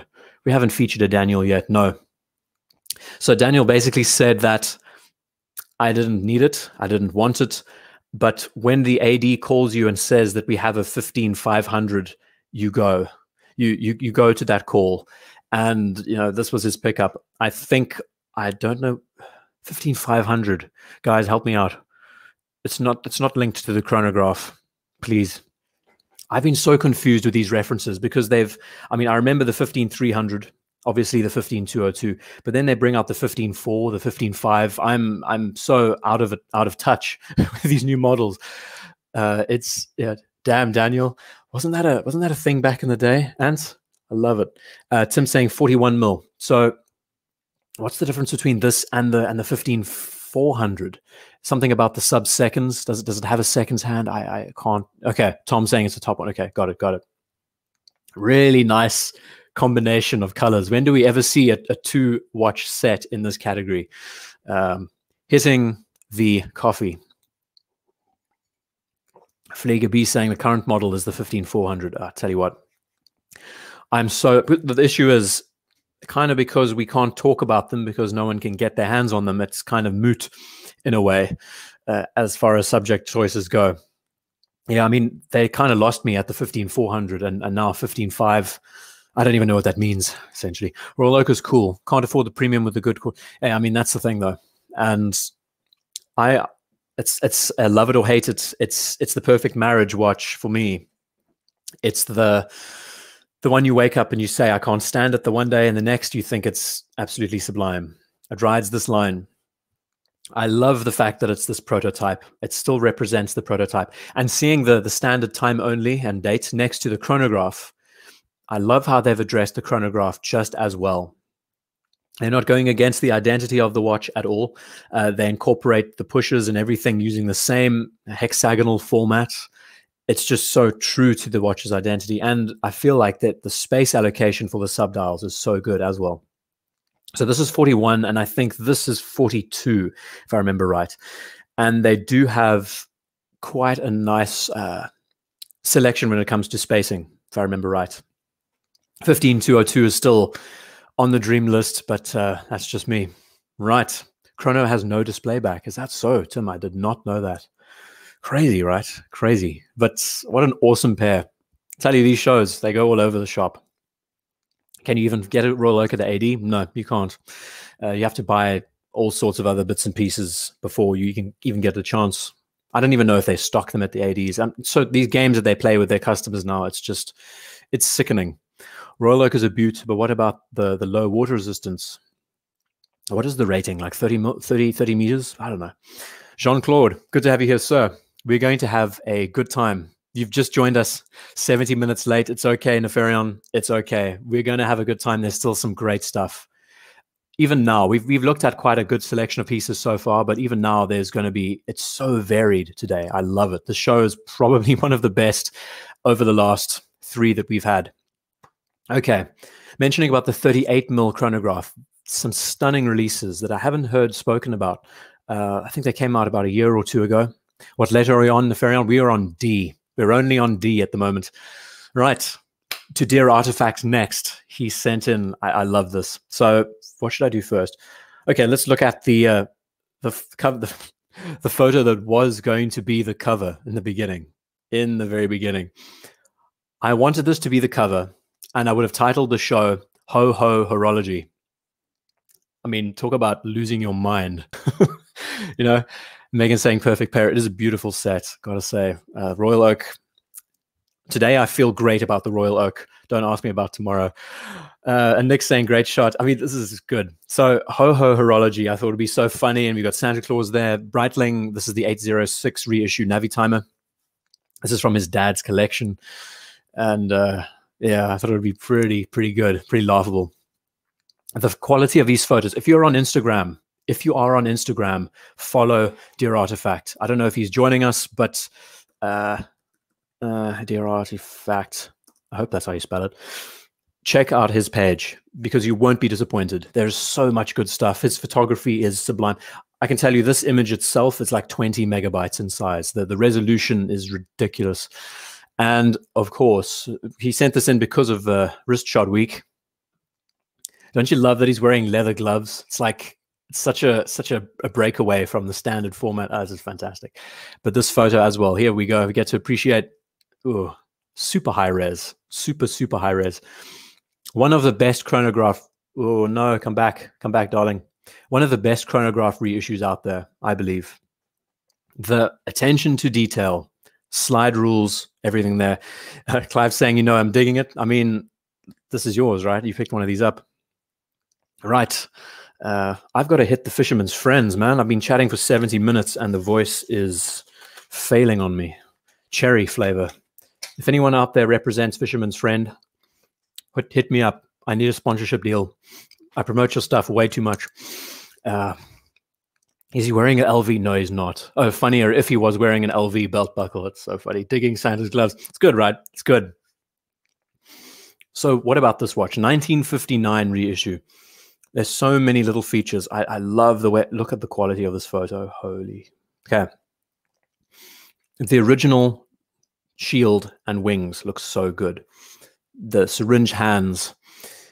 I like the amount of restraint they've used with the faux Tina. I've got to think of a better word for it. The amount of restraint they've used, they haven't overdone it around the dial. You know, it's just on the numerals on the hands. And what it does is it breaks up all the other features. I mean, a slide rule watch, very difficult to read best of times. So to break up that complexity with the elements, I think is just so good. You can use this as a chronograph as well as, you know, if you want to calculate your bill at a restaurant, I guess. But one of the best reissues in this category, I believe. I made like a 20-minute long video looking at reissue chronographs 3 months ago, and this was one of the top spot shots. Shaitan says, don't plug Fisherman's Friends for free. Yeah, I shouldn't. But honestly, if it wasn't for them, I wouldn't be able to keep up. My voice would go so fast, so fast. That Santa Navi timer shot is the best. Let's get back to it. I thought it was precious. It really is great. I would love to see an LV belt buckle. That would be good. Wouldn't it be better having Chanel, you know, the 2 C's, Christmas, Claus, Santa Claus? Yeah, it's good. So this was going to be the cover photo, and I thought that the issue is I just couldn't get the full picture in. I couldn't get the sleeve and everything there to look very nice with everything. But ho ho horology, end of the year, Christmas next week, and so it goes. So it goes. All right. And I think Demetrius, what did you mention here, saying you do not have to use this watch, just admire. I mean, that's it, huh? Visual complexity to the max. There's no more complicated watch out there, I don't think, when it comes to dials, but it's still usable, still readable. Okay, going to move on next to Derek. Thank you, Dear Artifact. I don't know if you've joined us, but I have plugged your Instagram. Recommend it, ladies and gents. Have a check at his page. Next, we're jumping to Derek with a 1952 Seamaster. It took me a second, but it's on the barrel of a double barrel shotgun, and I can't see the name. Upland. I don't know the names of shotgun manufacturers, so someone might need to help me. But a 1952 Seamaster, I mean, we know that back in the day, the Seamaster name was just spruiked. These watches weren't waterproof. They were it was the kind of like the Oyster Perpetual. In a similar way, they just slapped it onto all of their pieces. The Seamaster name has just been put on everything and anything. It's nice to see now with their modern identity that they're tightening up what they assign the Seamaster branding to. You can get these watches for absolute steals today if you look hard enough. So many. What I love, I do sometimes just say, okay, let's have a look at 50s and 60s Seamasters. There's so much diversity within this line. If we're looking at the batons, the quarter Arabics, some have sub-seconds, some have center seconds, different handsets. Is it a Remington? I don't know. I can't see any branding of Remington on it. Maybe someone could point it out to me. Custom-made shotguns. That's another area. I find them fascinating. It's a oh geez, I'm going to butcher this name. A Stuga Uplander. Is that how you pronounce it? Uplander. Okay, thank you for that. Thank you so much. Who's the chats are going mad now? Hold on a sec. Let's get this back on the screen. I just missed the chat. Sorry, I just missed your comments. I've lost it. Mentioning about calculating fuel consumption, Tom. That's funny. It really is funny. All right. The Speedmaster. Yeah, I love it. Russell's joining us. Welcome. You have a dedicated folder this week, Russell, that we will end the show with, as we normally do. Russell's watches are always at the end. Indices and the crown. There's so many good features to this watch, really. And there was another, I called this shot UV therapy. I didn't know what else to call it, but I think it's like a 34, or it's a 38 or a 34 mil watch. And yeah, it just wears great. Underrated. And just a great piece you can jump on for like $500. Enjoy the hell out of. Beat it around, use it. These are classics, but they're still, depending on whether you get the automatics or the bumper cases, or, it's great. It's just great. Can't get enough of vintage Seamasters. I mean, ask me. That was my first luxury watch pickup, 1957 Seamaster Diver. I still love it. I keep it for special occasions at the moment. I'm loving wearing all my watches as beaters at the moment and just wearing the hell out of them. Right, Derek, thank you for sending this in. My eyes are starting to really go funny looking at this purple. So we're going to move on next to Dimitris from Greece. I don't know if you're still with us, but he sent in some great shots. What really irritates me the most about Dimitris's photos is that they're always in direct sunlight. And Greece is just, it's the kind of place that I would probably want to get hitched, I think. I've spent such a good time traveling through Cyprus and other areas, and it's just such a special place. I love the history of Greek influence and nuance and that age and philosophy surrounding the time, and it's a sunny place, John Doe. I agree. So it's called a Dekla Flieger. It's not a Stover. We have a whole load of these makers, but this is under the brand of Dekla, and this is his BMW GS Adventure that he's parked up at the seaside. Yeah, man. Greece is a special place. There's so much history and, background and storytelling to it. I love it. I am welcome. I'd love to join in, Dimitris. Maybe I'll fly out there very soon, if that's ever going to be possible. Right. Greece is the way we are feeling, Forbin. It's good. Right. So moving next, he sent in another shot, one of his most coveted and loved pieces. The Zenith. I've never seen one of these before. I love the aesthetic. First thing I see, let's just get the name. The Zenith Big Date Special. Look at the Type 20 aesthetic again. The typeface. That's the one thing you can just bring up and remember. Is the sound gone for real? No, you're kidding me. RW, don't do this to me. Please don't do this to me. No. Comment 1 if the sound is good, please, again. And Shaitan, how to trigger an Englishman. Show him a picture of a sunny place. Yeah, Shaitan, technically I'm not English. I'm South African. But yeah, I know what you mean. I do know what you mean. Okay, you can still hear me. I don't know what's going on. Are we going in and out of sound at the moment? I think there is a storm going on outside. I don't freaking know. Apologies if it does disappear. It's not intentional. I can tell you that much. Thank you. I'm audible. Mooseman, thank you. Thank you. I got nothing. Must be me. R&W. Refresh the page. I don't know. And Valerie asking where am I based? I'm not based in Scotland. I'm based on the south coast of England, right on the end. So yeah, Zenith Pilot. I love the big date. I do consistent. Don't call me rare or attractive, please. Do not do that. Gorgeous model, and he also sent in a few more. So what makes this watch special, I mean, you see what I mean? Have a look at that background there. I mean, this could be an Acropolis and all sorts going on. It's just stunning. The sunsets and everything. Demetrius, you make me so jealous. Tell you what, I just love that Mediterranean heat, you know, coming out of Africa. Wasn't Mediterranean, but, you know, it was gorgeous. Right, sounds clear. Thank you, everyone. Thank you. How far am I from Brighton? I'm pretty close to Brighton, Chi-Town. I'll tell you that much. Pretty close. I wouldn't say a stone's throw, but I'm pretty close. Mr. C, $1. It's all good. Thank you so much. Always a pleasure having you, Mr. C. No audio interruption at the beginning. Thank you, Jay. So what makes this watch special for Demetrius is that he bought it on the birth of his son, right?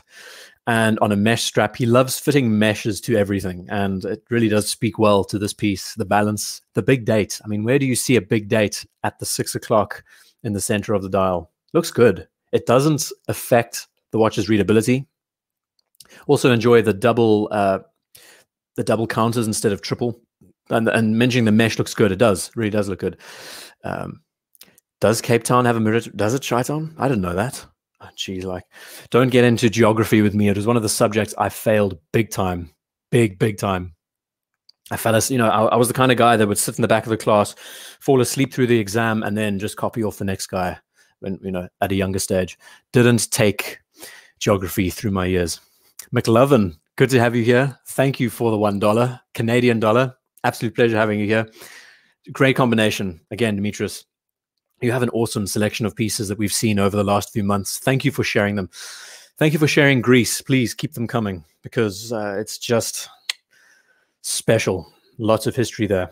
Right, moving next to Eric Bell. Santa, where is the North Pole? You're a bit late, sir. You got to check your GPS. Right, Eric Bell, I don't know if you're still with us here, but we're jumping to a Casio Oak. These watches have gotten so much. Now, let's just preface this by talking about the new John Mayer release that came out last week, I think it was. And some people thought it was a spoof. The amount of spoofs behind the whole release was pretty funny. It does look like quite a good watch, all things. I don't know where the inspirations came from. I think it was inspired by a Casio keyboard or something like that. But this model in particular, the Casio Oak, they call it. I don't know what the real name is. The Toilet Oak. Now, where do these names come from? I don't understand, you know. Chi-Town, do they actually call it? Because Eric called this the Toilet Oak. Why would you name your watch over? I mean, is that the deal? Anyway, so apparently you can like modify them and put steel cases on and everything. I like what he's done here with the rubber integration. Eric Bell is quite the avid diver. He loves the sea, and it's all good. Santa, it's so good to have you here. Hell, I feel so privileged knowing that Santa is joining us. Right, so I love this black on white. One thing I dig about these new Casios, these G-Shocks, is the analog layout. If I ever have to buy a G-Shock one day, it'll be one with an analog readout, because it doesn't feel like a digital watch. It's very spliced between the two elements. You can enjoy all the complexity of altitude meters and step counters and whatever else these things do. There's so many. I mean, I can't even start talking about the details. Also, I also like how the G-Shock line is just so open to industrial design, how they're moving their approaches forward and being more creative with their product. This is not the Casio Oak. Okay, sorry. So this is the Toilet Oak. What's the Casio Oak? Please, someone help me. Does it mean that does the Casio Oak have 8 sides and this only has 4? Help me, John. Thank you so much for the super chat. Meant to send in a pic of the shirts I bought. They sent me the wrong size, but I'm being well taken care of. Great customers. That's good to know. Yeah, I would recommend ordering a size up from what you would normally do, I think. I'm definitely new to the whole merchandising thing. I've ordered a few samples that still haven't arrived to me yet.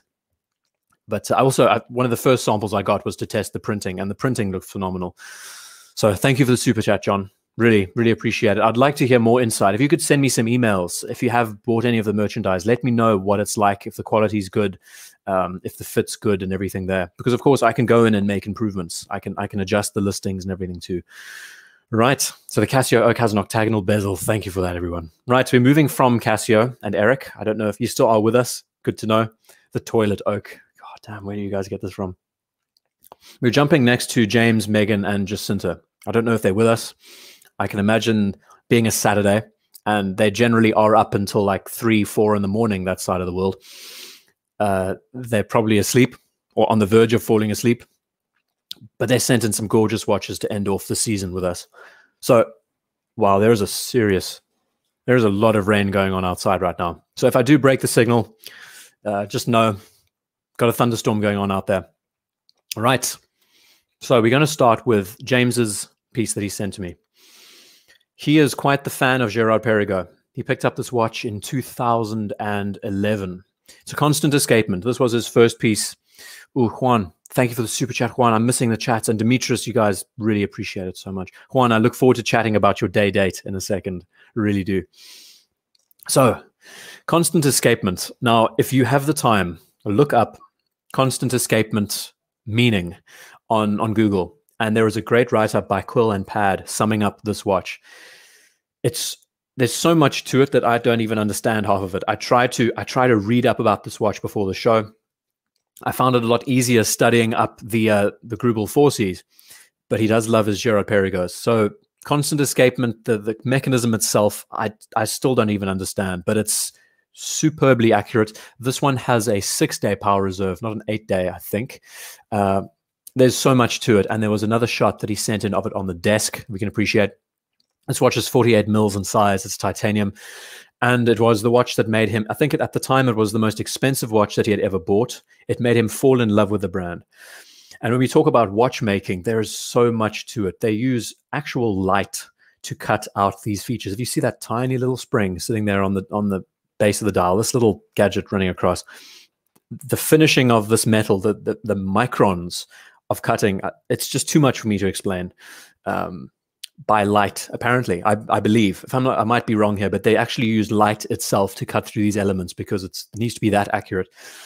Yeah, it just doesn't stop. There's so many features to it. I could probably spend half an hour. If I knew this watch well enough, I could spend half an hour talking about it to you all. But this was the watch that made him fall in love with the brand. He's picked up a whole load ever since. It's a monster of a piece.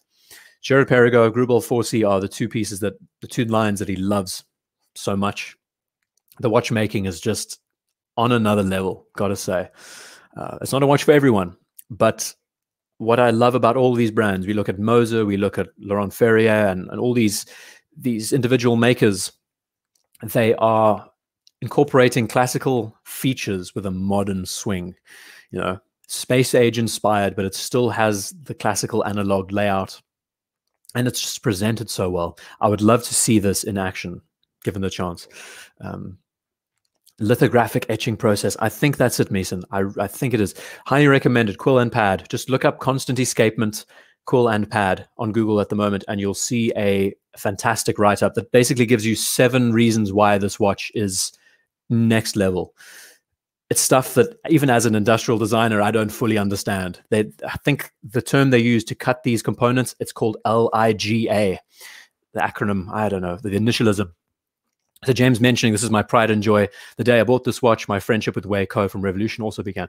So yeah, he got flown out to Grubel 4C, sorry, Girard-Perregaux's factory, and got him and Wei Ko, and they chatted about it, and they, yeah, formed a friendship over this piece pretty much. And ever since, James has been in love with the brand. So it's one hell of a cool story. Right, got to move on. There's a couple more interesting, understated pieces coming up next. This selection came in from Jacinta, and it is a commemorative selection of 2 sky dwellers remembering their dog that passed away almost a year ago. So I've been there. I can tell you it's not easy. Roxanne was the name of their dog, and a good way for remembrance. So I would imagine, because Jacinta loves rose gold, this is hers, and Megan loves gold and steel, we have 2, I mean, they are exactly the same, hey, when you look at the numerals and everything there. Sky dwellers, matching sky dwellers. Definitely off the beaten track to what they normally wear, which is pretty good. But as far as the selection goes, in memoriam, kinds of watches that you would engrave. I think most of us have lost pets and dogs in our lives. We know what it's like, and it stings. I still feel it to this day. I lost my 2 Goldens 2 years ago, and it still sucks. Sucks big time, you know? So yeah, Sam Ray is joining us. Welcome, Sam Ray. Good to have you here. Your selection of pieces are going to be coming up very soon. Yeah, so talk about commemorative pieces. To remember a dog, I think it's pretty special, really is special. And if I remember right, they had Roxanne all through their childhood. Similar to me, had my Goldens for 13 years. It hits you hard, eh? I mean, literally half your life you've had a dog. Anyway, enough of the somber stuff. We're going to carry on. Thank you for this, Jacinta, if you're watching with us. I don't know what I'm saying. Santa, don't worry about it. You know, life, that's life. Life is about loss. Life is about moving on. Right, moving on. Santa, I love your name. Really, you should be doing the logistics at the moment, right? I mean, Christmas is in, what, 6 days? You should be like on the road or doing something, at least planning. Hope you got your elves in order. Right on. And now Jimmy, Roxanne, yeah, the police. Yeah, got it. Next, we're jumping to Megan. I'm a rare human. Yeah, I prefer being rare instead of well done. Thank you, Megan. Moving on next to the pieces that you sent in, and time to watch Harley and me. You mean Marley and me, right, Eric Bell? Moving on to Megan's pieces. Now, these are very out there. Let's get to them. First off, this is the most blinged out watch that Megan has in her collection, right? And I'm going to get this right. I had to do a bit of researching. It's called the Moser Ventura Smoky Sapphire Diamond. So this is the kind of watch that you wear for those formal occasions that are just above and beyond. This is diamond and sapphire set. We have a look at the dial. I mean, it's just out of this world. This is the kind of thing that you expect to see royalty being given at a coronation. You know what I mean? It's hard for me to fathom. Every single individual setting, the scale and the size of these settings, it's too much for me to take in. Good Lord. I mean, it's not a watch for everyone. It ain't a watch for everyone, I can agree. But, you know, from a distance, you would swear that it's what I like, the description that Moser puts around it is that it's their way of, this is an in-house made, this is in-house set, by the way. This is not aftermarket. It's Moser's way of attacking fume with sapphires and diamonds. It's just unbelievable. Talk about diamond jubilee, way of ending the year, right? A great watch to wear at a gala, exactly. You know, this is the time. It's nuts. I don't know how best. It's a real tool watch. Yeah, it is. I mean, as most of us know, Megan is big on her vintage. She loves vintage. She's the vintage collector in the family. So this is definitely off the beaten track, even for her. But it's just out of this world. I cannot believe that this is factory set. I mean, everything. There's something you can appreciate about how diamonds are set so well on bezels, on lugs. Neat. Extremely, extremely neat. We're not done yet, though. We still have more Moser. We do love our Mosers here. You would wear this to the gym, Scott. They're a good watch to wear to the gym. So this I like to nickname the Green Mamba because it has been quite the outstanding variant in the selections of pieces that we've seen in the sports category.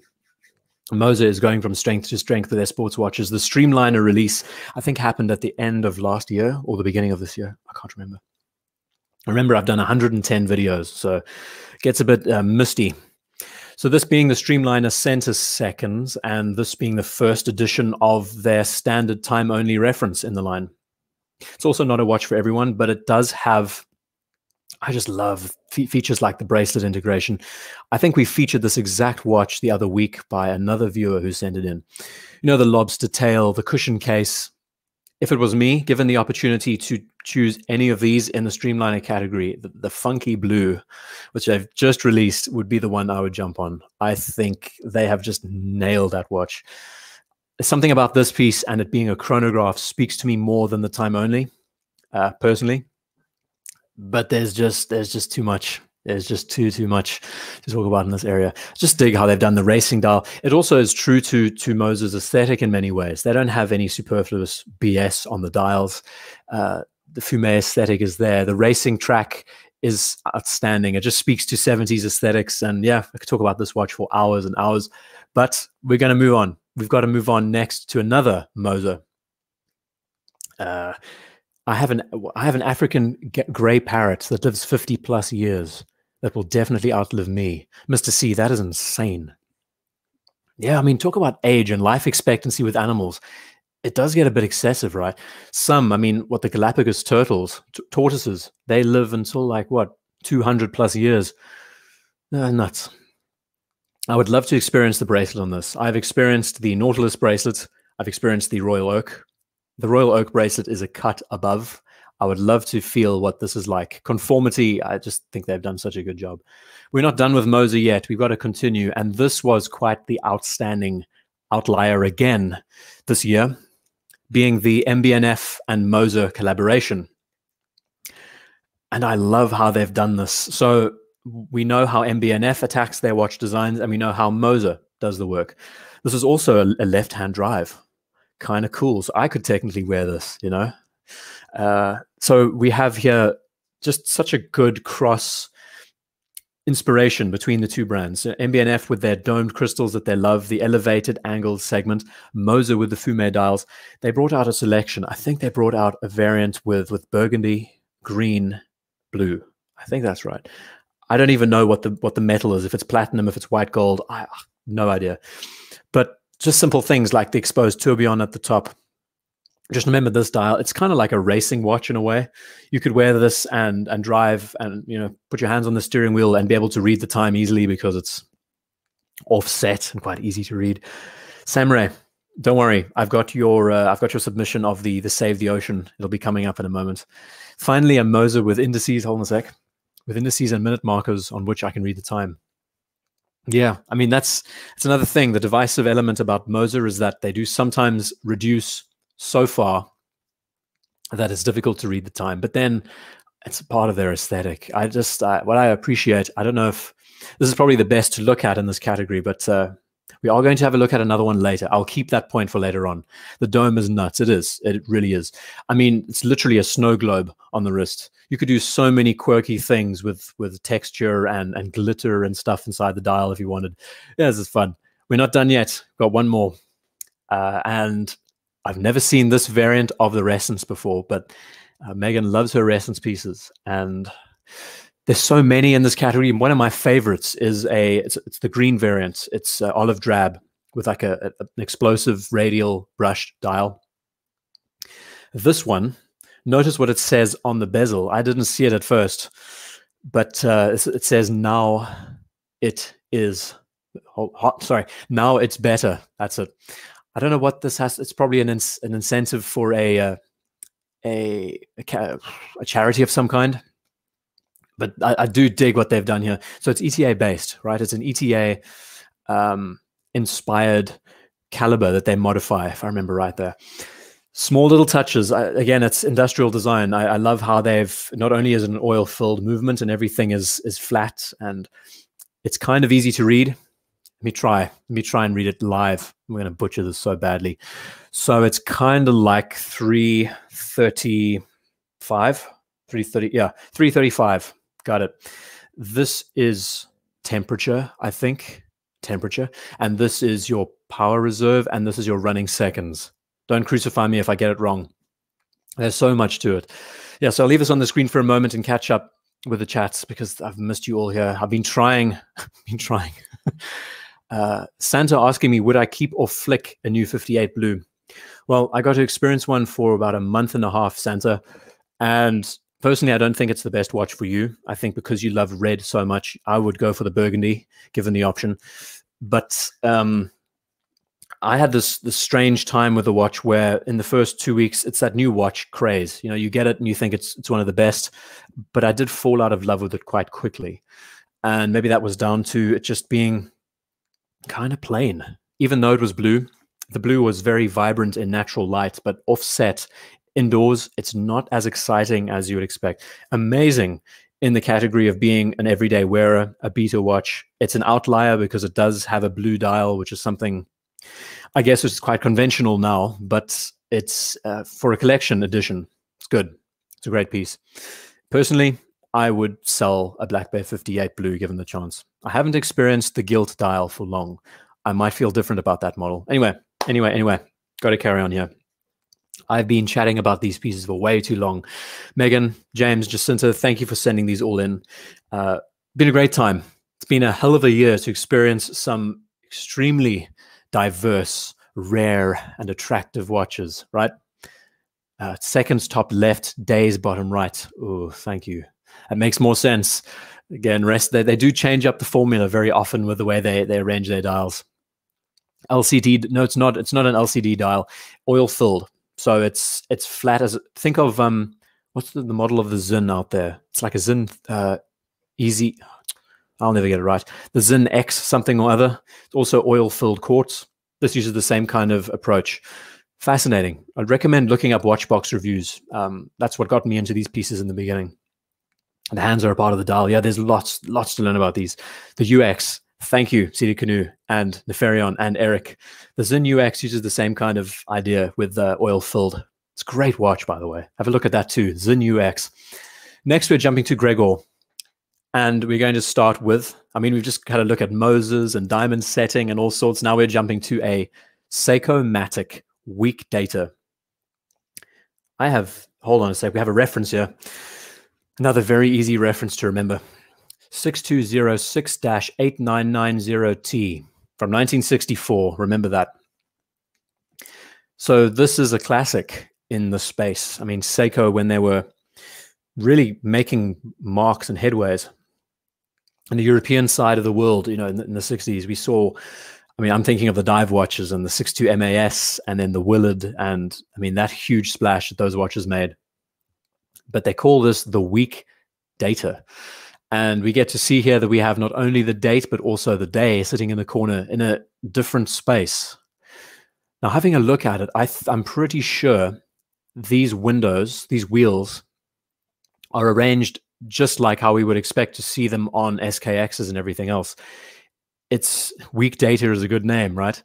It kind of interesting if you're a player out there, a playboy. Week data kind of works for your aesthetic. So this window arrangement here would still work next to the date here. So I kind of like how they've arranged it so it's at the 6 instead. You don't see this very often, right? Appreciate it. It's very nice. I think we have another shot here to have a look at out of the lighting itself. Champagne aesthetic, silver dial, clean, 1964, still in pretty good nick. And I've missed about 1 trillion of your comments. Talking about Zin, another UX, user experience, Cedar Canoe, love it. Absolutely love the Sky Dweller. We're actually going to be having a look at a few more in a moment, David, believe it or not. Samray, would you go over industrial designed homes like exposed brick I-beams? It's definitely not an area of my expertise at all. I got stuck into furniture, which we could maybe talk about. I've had questions asked of me about talking about guitars and talking about cars and all sorts of things. Don't know how best we could do that on this show, which is focused on watches, but you never know. Could be something we could do one day. Maybe have a separate channel talking about ID on other areas. Who knows? We've definitely established this as a watch-related channel, so I think it will stay. Don't think the name should change. Okay. Gregor, thank you for sending this in. I think this was your first submission to the show. I really enjoy how they've done this arrangement at the 6 o'clock. Maybe it's a little bit heavy being here and not where it, hell, it would probably look a lot better at the 9 o'clock position to balance out where the text is at the top and at the base. How can you go back on a 1964 design though? Okay, so jumping next to, I always get your name wrong. Ingleby Boy, right? That's your name. An amazing piece that he sent in. Are you ready for this? Ooh, I think this is the first vintage Rolex, kind of Rolex inspired variant out there that we've seen so far. This is a 1984 Tudor 94010. Not Marine National, not spec'd for any forces, just a standard consumable model out there in mint condition. Looking at everything, I'm looking at the dial. The photography is just phenomenal. We've seen a few of your submissions in the past. Ingleby, oh God. His name is Patrick. Patrick, yeah, thanks, that helps.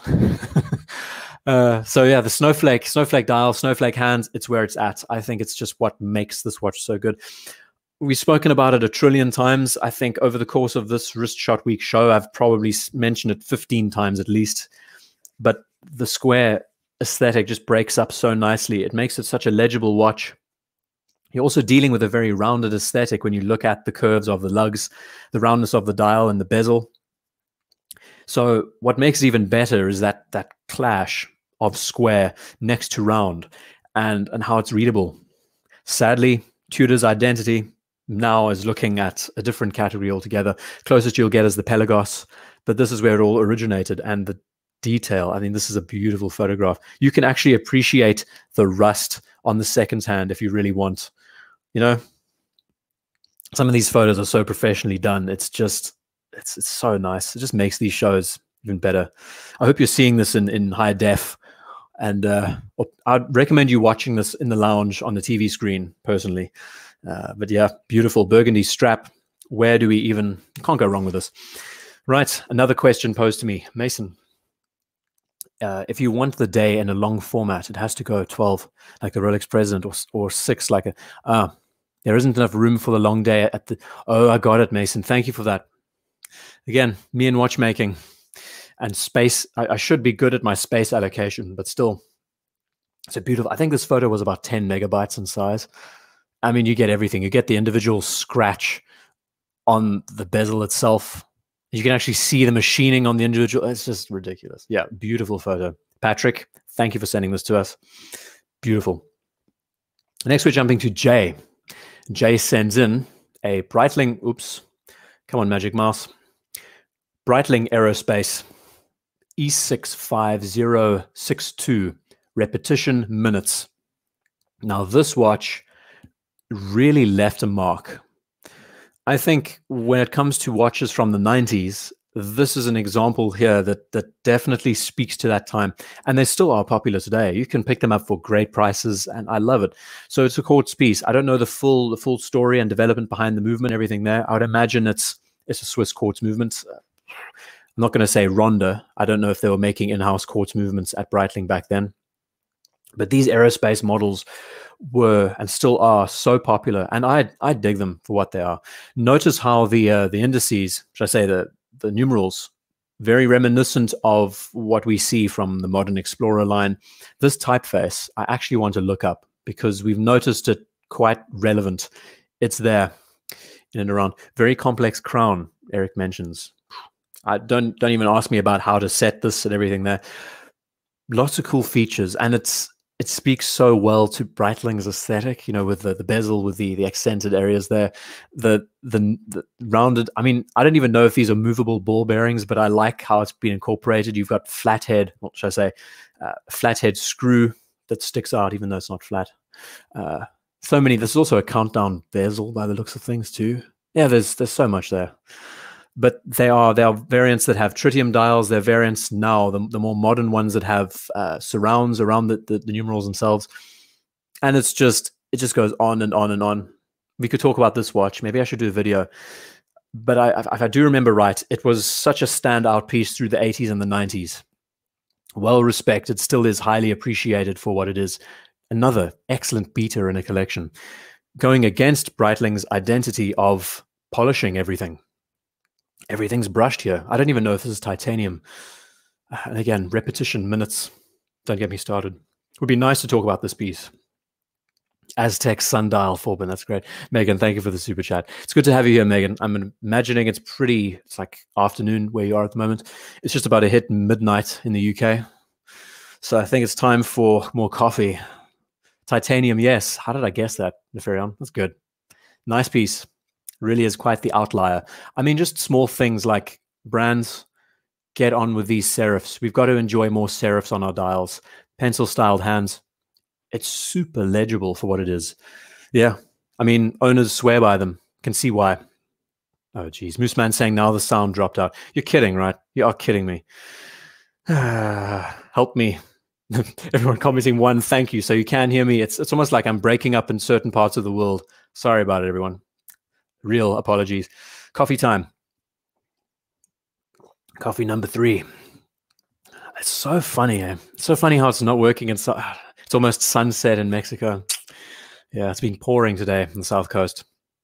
Thank you, everyone. Negroni, Nogroni. I could definitely use one of those right now. This next submission comes in from, wait for it, Johnny Deep. Johnny Deep. Thought it was a fantastic name. Another seriously underrated watch in this category. How cool is the selection of pieces that we're looking at? Longines Heritage Classic. I did a review video on this piece discussing its design, its aesthetics, the sector.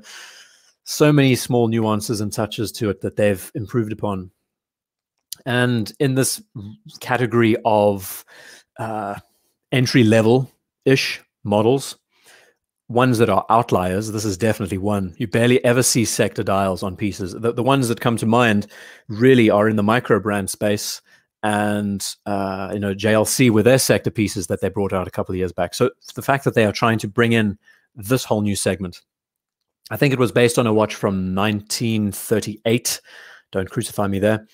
But again, it's the pilot watch of the time, and subtle cues. You can either love or hate the way the 6 was cut off. I think in the review video, I talked about how you could shift the subdial and arrange it a bit better and not have the chopped 6, which does look a bit cleaner. There's lots of discrepancy about whether or not you should have an open element here or if it should disappear completely. But just small things like how the numerals rotate around the dial. There's so many factors. The pole router dividing lines, the blued hands. Yeah. Yet another severely cropped 6. I know. It just doesn't stop. And Mason's saying, wait, you mean somebody fixed Breitling's case brushing machine? Yeah, you know what? It wore out and they decided we're gonna fix it. And there's another shot, I think, on the wrist. Gotta love it. Gotta love a classic. Appreciate the cream. I mean, it's a cream dial, essentially, with the sector aesthetic, the brushed elements, blued accents. Yeah, great model. Highly recommend. Shaitan, long jean greater than short jeans. You guys are on fire. I think I need to hit more whiskey and get back in. I feel like we need some more humor. I'm being a bit dry today. JLC sector dial is amazing. Yeah, Russell, the rain's just arrived. I guess it's a, what would it be? An wet, easterly wind blowing towards me where you're based. So yeah. This 6 we can discuss at length, though. I find it great how there is detail. Even though it's a simple looking watch, there is detail to everything through the minute marks, the accented indices there, the way the subdial has been done, this arrangement where you have all the subtleties lined up. It feels very precise, built for a pilot inspired model. Right, I'm gonna move on. Johnny Deep, thank you for sending this in. And next we are getting to, this watch is actually quite a hero, actually. We featured this a few times in the past. Don't crucify me. I did just call this the Whirlpool. That is the collector community name. I think it's one of the only, there are a few Grand Seikos coming up still. The Grand Seiko Whirlpool, sent in by Jack, and he goes by the name of Dublin Watch. And my voice is about to break, so fisherman's friends, help me, please, darling. I'll also hit some water. It's a problem when you're drinking single malt. I wouldn't recommend it if you're presenting, because it does rip your throat to pieces. Right.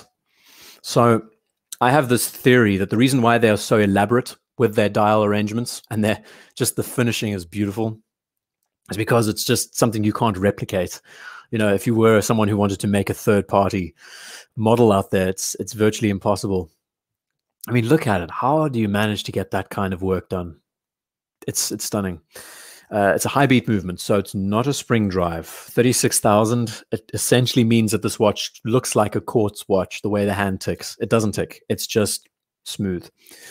And he sent in a few other shots. Let's have a look. Another close angle shot. It's what I just love about these Grand Seikos. They're not for everyone. Many would agree that Grand Seiko itself has its identity, and a lot of their watches feel very samey in this category. But for Grand Seiko, I think I said in the beginning of the show with the Presage that they know how to do their dials, and there are a few little bits and pieces about how they break away from convention with their cases and the handsets. Always these Dauphine-styled hands, right? Seiko El Primero, exactly. Hold on, the El Primero also has a 36,000, right? was it 38? 38.5. Help me out. It'd be good to know. Megan's saying she finds the Longines overpriced for what they offer. I don't even know what caliber they use in it, Megan. Maybe someone can help me there too. I haven't had a look at the prices either. Again, I'm not someone to ask about prices here. I only focus on the aesthetics. I try my best to be as helpful as possible, but sometimes I really miss the mark by miles. So Altamira is 5 hertz, so it is 36. That is so great. Well, that's something else we've just discovered.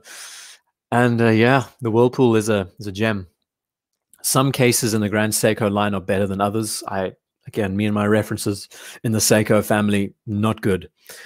But geez, what I love is when I ask a question, I get like 6 of the same answer. It's fantastic. You guys are so like alert and a part of the shows. It means a lot. Really does. If I have to ask. Yeah, it's good.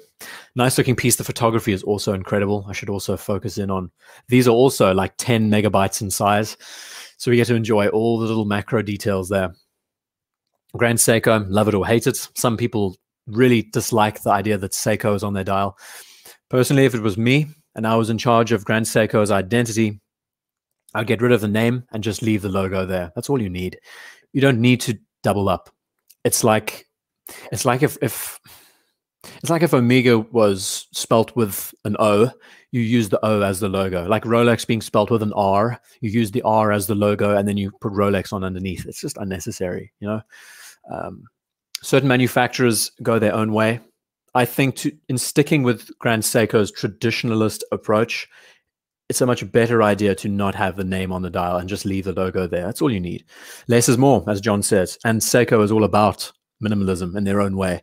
The Japanese approach to design is all about restraint, subtlety, understatedness. We're speaking about Zeniths and El Primeros. Guess what's up next? Jack, thank you for sending these in.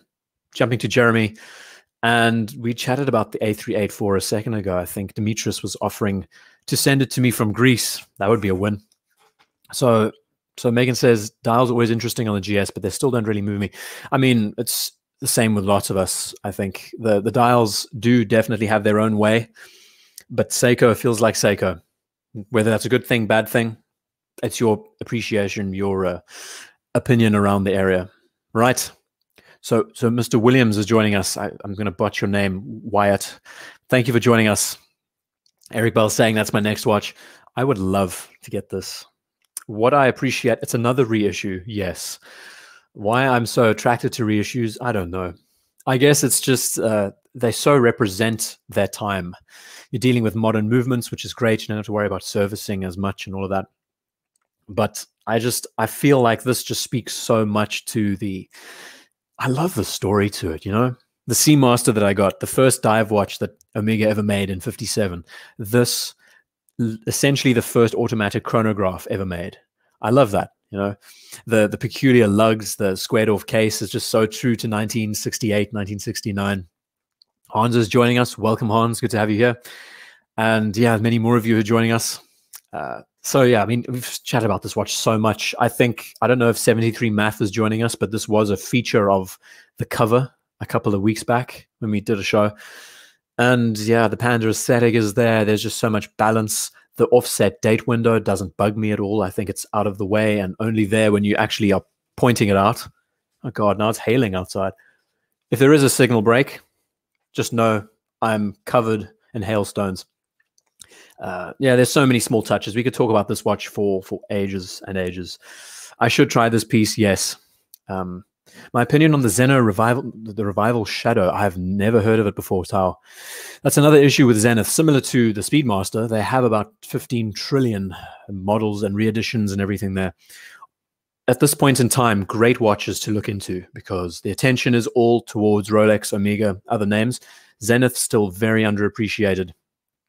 And yeah, gotta love it. Gotta love it. Jeremy, thank you for sending this in. We've chatted about A384s often, very often. Great history with the Zenith brand, but while I own a few of them, I prefer so many other watches. Don't wear those in my collection. Yeah, again, Megan, for me, it's all just down to story. I seem to be someone who loves narrative behind design and history. If we think about this competing with the Monaco and the Seiko at the same time that were coming out, so many little things about the watch. I also just enjoy the aesthetic. It's so readable for what it is.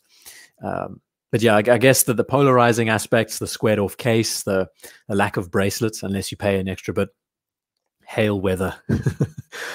Yeah, I actually got caught in a hailstorm today. Right, moving on. Next to, is this the same Jimmy? No, it's not. No. Okay, so we've just seen Jeremy. We're now jumping to Jimmy, and he does go under the name of Flieger B7777, I think. Let's start with, now, he is a pilot. He flies a Boeing 777. And where the theme of the show was around where have watches taken you this year on a more emotional journey, self-discovery and everything there.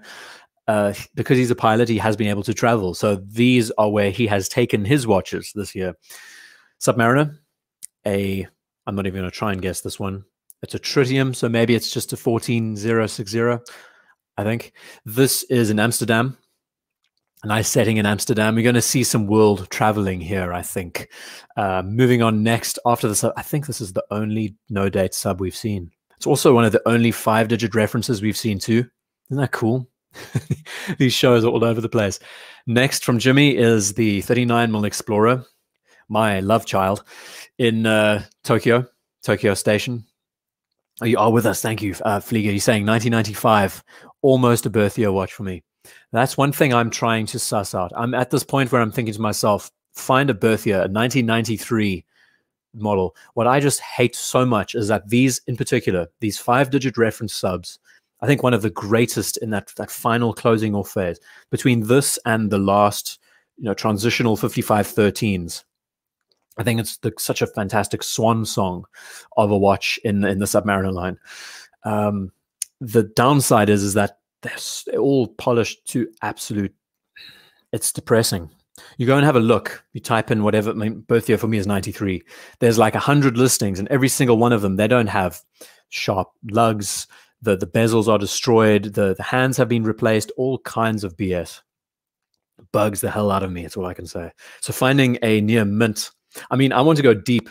Imagine finding a 22nd of November 1993 model, your actual birthday watch. That's like next level. And of course, that means you have to find papers, and most of us here aren't exactly young enough to get watches with papers nowadays, Yeah, gotta say. Moving on. Explorer 39. We've chatted about this watch enough. I think you must be sick and tired of hearing about me and Explorers. This is a Flieger, and I couldn't work out the name. I'd imagine it's a Stover or a Larco, but this is in Trier in Germany. Awesome architecture. It's just great. I mean, so again, this is the more literal take on where have you taken your watches this year. Valeria saying you speak with wisdom way beyond 1993. I don't know what it is. Maybe it was corporal punishment or something that drilled it into me, but I don't know. I don't know what it is really. I've been asked my age. I mean, I am only like 27, but still, it's a peculiar thing. Lots of self-reflection, lots of reading up. I think that's what design has taught me in a way. Taught me a lot about myself and how to view things a bit differently. And half a watch, yeah, I don't know what the reference is. I'd imagine it doesn't even have type on the dial, but it is a type B, if anyone wants to know. A Larco 45. Okay, good. Well, it's the real pilot watch of its time. Awesome building. Next up, we're jumping to, and we're going to get to those bimetals in a second. This is a Glycine Airman. This is everyone loves this. At the Temple of the Moon in Mexico. What an amazing, me and world history, I like to think that I've learned quite a lot in my life, but there's still stuff I'm not aware of, and this I am not aware of at all. Were these built in and around the time of the Mayan and the Aztec empires? I'd love to know if anyone has that history there. Old soul, Valeria. Yeah, maybe I am the embodiment of a much older person in a young body. Who the hell knows? So this is a very loved airman. I think they are, what's the DC-4? So it's a model that commemorates a plane, DC-4 Dakota, right?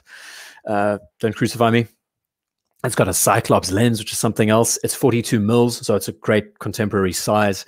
It has the original steel bezel, that the Explorer lines stole, essentially. These were the ones that started it all. I also just love the 24-hour time arrangement, and yeah, man, so many features, AM, PM, love it. It's an outlier in the Glycine line. Remember that the original Airmen were like 35 millimeters in size in the 50s and the 60s. So seeing how they are working with the times and improving their readability, their aesthetics. Yeah, DC4. A Tiori. Hold on. Oh, did I get that wrong? Temple of the Mid. I don't know, guys. I'm sorry if I got that wrong. Double 12 version, catching up the rest of the. Let's get another full scale shot of the temple. It's amazing. And Marcello, our design man, he knows his design better than me. That is an Aztec construction. Mayan culture was located in the south of Mexico. Marcello, thank you for that. Really, thank you for that. Me and my South American history. It's not something I studied very much. Thank you. Really appreciate that. These temples, I mean, the history, it does let you ask a lot of questions about the history of the world. No. Going to move next to another shot from Jimmy, and I knew this was Chicago. I mean, anyone who knows anything about aesthetics and design. And this is oh God, here we go. I'm pretty bad with Rolex references too, honestly. A 16750, I'm guessing. It's a Coke bezel. Does that change things? I'm very bad with my Coke references. The Bean in Chicago, yep. Great looking model. I think the Coke is a very underrated piece in this line. You know, the Pepsi is cool for its cult following. It's the 16710. Thank you. How bad is that of me? It was aliens. So yeah, Tal, I mean, that's definitely one theory we could talk about. It's quite incredible seeing how architecture was formed around those ancient times. So the Coke bezel is really underrated. It makes for that great splash of color without it being in your face. I guess the Pepsi has the culture behind it, you know, the story of Pan Am and everything there. But the red accent matching up with the red hand is subtle. The black matching the black on the dial. Great design. Very, very good design. And now there's mentioning of all kinds of, I don't know what's going on, design and Coke over Pepsi and Anish Kapoor. I don't know what's going on in the chat. I'm just going to carry on through because I've been talking for over 2 hours and my brain is definitely on the brink. This is a Kermit.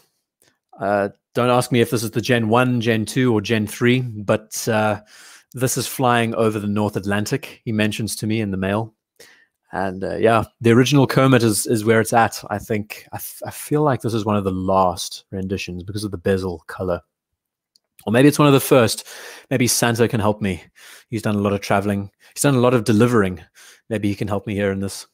But yeah, man, gotta love how these watches are traveled. They're being used to travel. And now Miles mentioning that Coke is greater than Pepsi or Hulk is greater than Batman. Fight me. It's a Mark IV. Flieger, oh God. Kermit is greater than Sermit, and so it starts. The debate starts. I love it. Love stoking the fires. Right. Rare and unique. Here we go. Thank you, Megan. I'm going to get to your chat now. And okay, so Jimmy, we've just had a look at all your pieces. Great selection. We've got GMTs. We've got. What I love is that there is this element of haven't finished yet. This was an addition to his email to me later on saying, you know, where have watches taken me this year? Next to where have I taken watches? Two-tone has been his latest thing. So he's picked up the, looks like a brown dial rose gold Yachtmaster, underrated, very, very underrated, and a two-tone Sky Dweller that many are jumping on, loving it. They are loving it.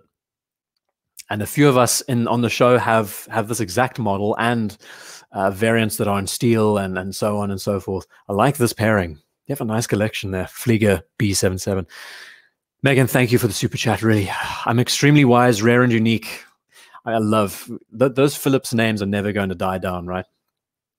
Yeah, it means a lot. It does mean a lot. I hope, if more than anything else, I hope that I've been able to be entertaining, being a good distraction for you all this year with all that's been going on. That's always been my drive, running these shows and posting videos and trying to attack this hobby a little bit differently, asking if people can think a bit deeper about what they have and why they have it. What is it about the hobby that speaks to you? That is the underlying story to it all.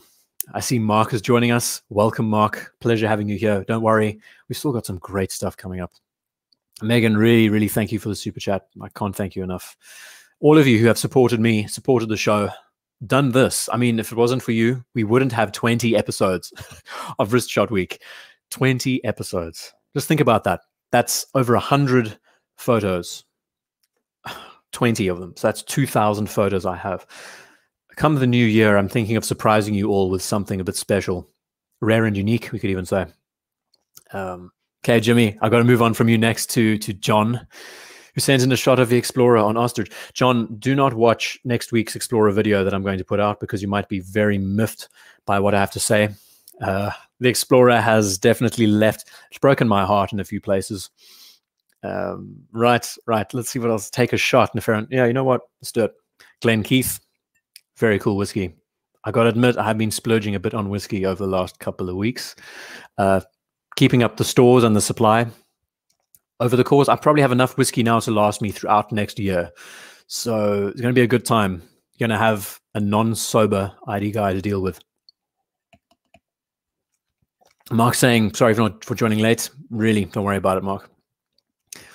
Did I have to take a shot because I mentioned rare and attractive? Well, what can I say? So yeah, Explorer 39. Oh, I say some rough stuff about this watch. God, it's not a good video. If you love the Explorer, I don't recommend watching it. Really, I'm pretty rude. I say stuff it's quite deep, quite emotionally driven. Instead of it's not objective. It's very subjective. Instead of it just being a generalized review. Yeah. So next week, do not watch the video if you love this watch, because I do tear it to pieces, and tear myself to pieces too. Yeah, gonna carry on. John, this is another John we're jumping to next, I think. Is it butt stuff?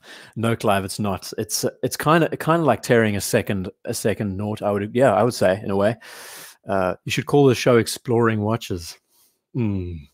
I don't like the word Explorer anymore. It's left such a terrible taste in my mouth. And the whole I mentioned this at the very beginning, is that I fell in love with my own narrative around the watch, and it just never lived up to the reputation. And Eric said it so well, is to never meet your heroes, because you'll be so disappointed, right? And there's so many. I mean, that video just covers everything but the watch. It's killing your darlings. It's getting rid of the convenient in favor of the less convenient stuff. And yeah, you know what it is. All right, going to carry on to the next John. This is John C. And I thought this was a very good point. John is currently wearing a 36mm Oris Diver 65. Now, many mention that these watches, 36mm is a feminine size, or whatever else you want to say. He loves using this watch as his gym watch, and he's just about to bench 125 kgs or 275 pounds for 5 reps. I think that's his max. It's not his max. I would imagine your max would probably be around 135 for 1 rep. Seriously impressive. 125 kgs. I think my max that I ever managed to push was 120. I couldn't do bench. I can do dumbbells 45 kgs plus, but bench press, it's an art form. So yeah, impressive. Seriously impressive. 47.5 kilos per side. Is that so? Is it? No, it has to be more than that, Eric. Surely. The bar is 20. Yeah, me and my maths, But 275 pounds is no joke. Once you hit the 100 kg mark at bench press, you have done well, ladies and gentlemen. I recommend it. If you feel like pushing yourself in the gym, get to 100 kgs and you've done a good job. You don't ever have to go higher than 100 kgs, I don't believe.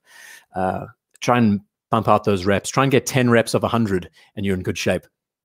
But yeah, my specialty has always been dumbbells and never bench. 45 kg dumbbells look very cartoonish, wouldn't you say? Right. I'm going to move on. John, thank you for this. I think it's such a good point to make, that you can wear a 36mm watch doing this kind of stuff. And everyone says that 36 is undersized and effeminate and all that rubbish. Yeah, it's rubbish. I mean, wear what you like. I think it's so important there. Right on. So jump into Joseph next.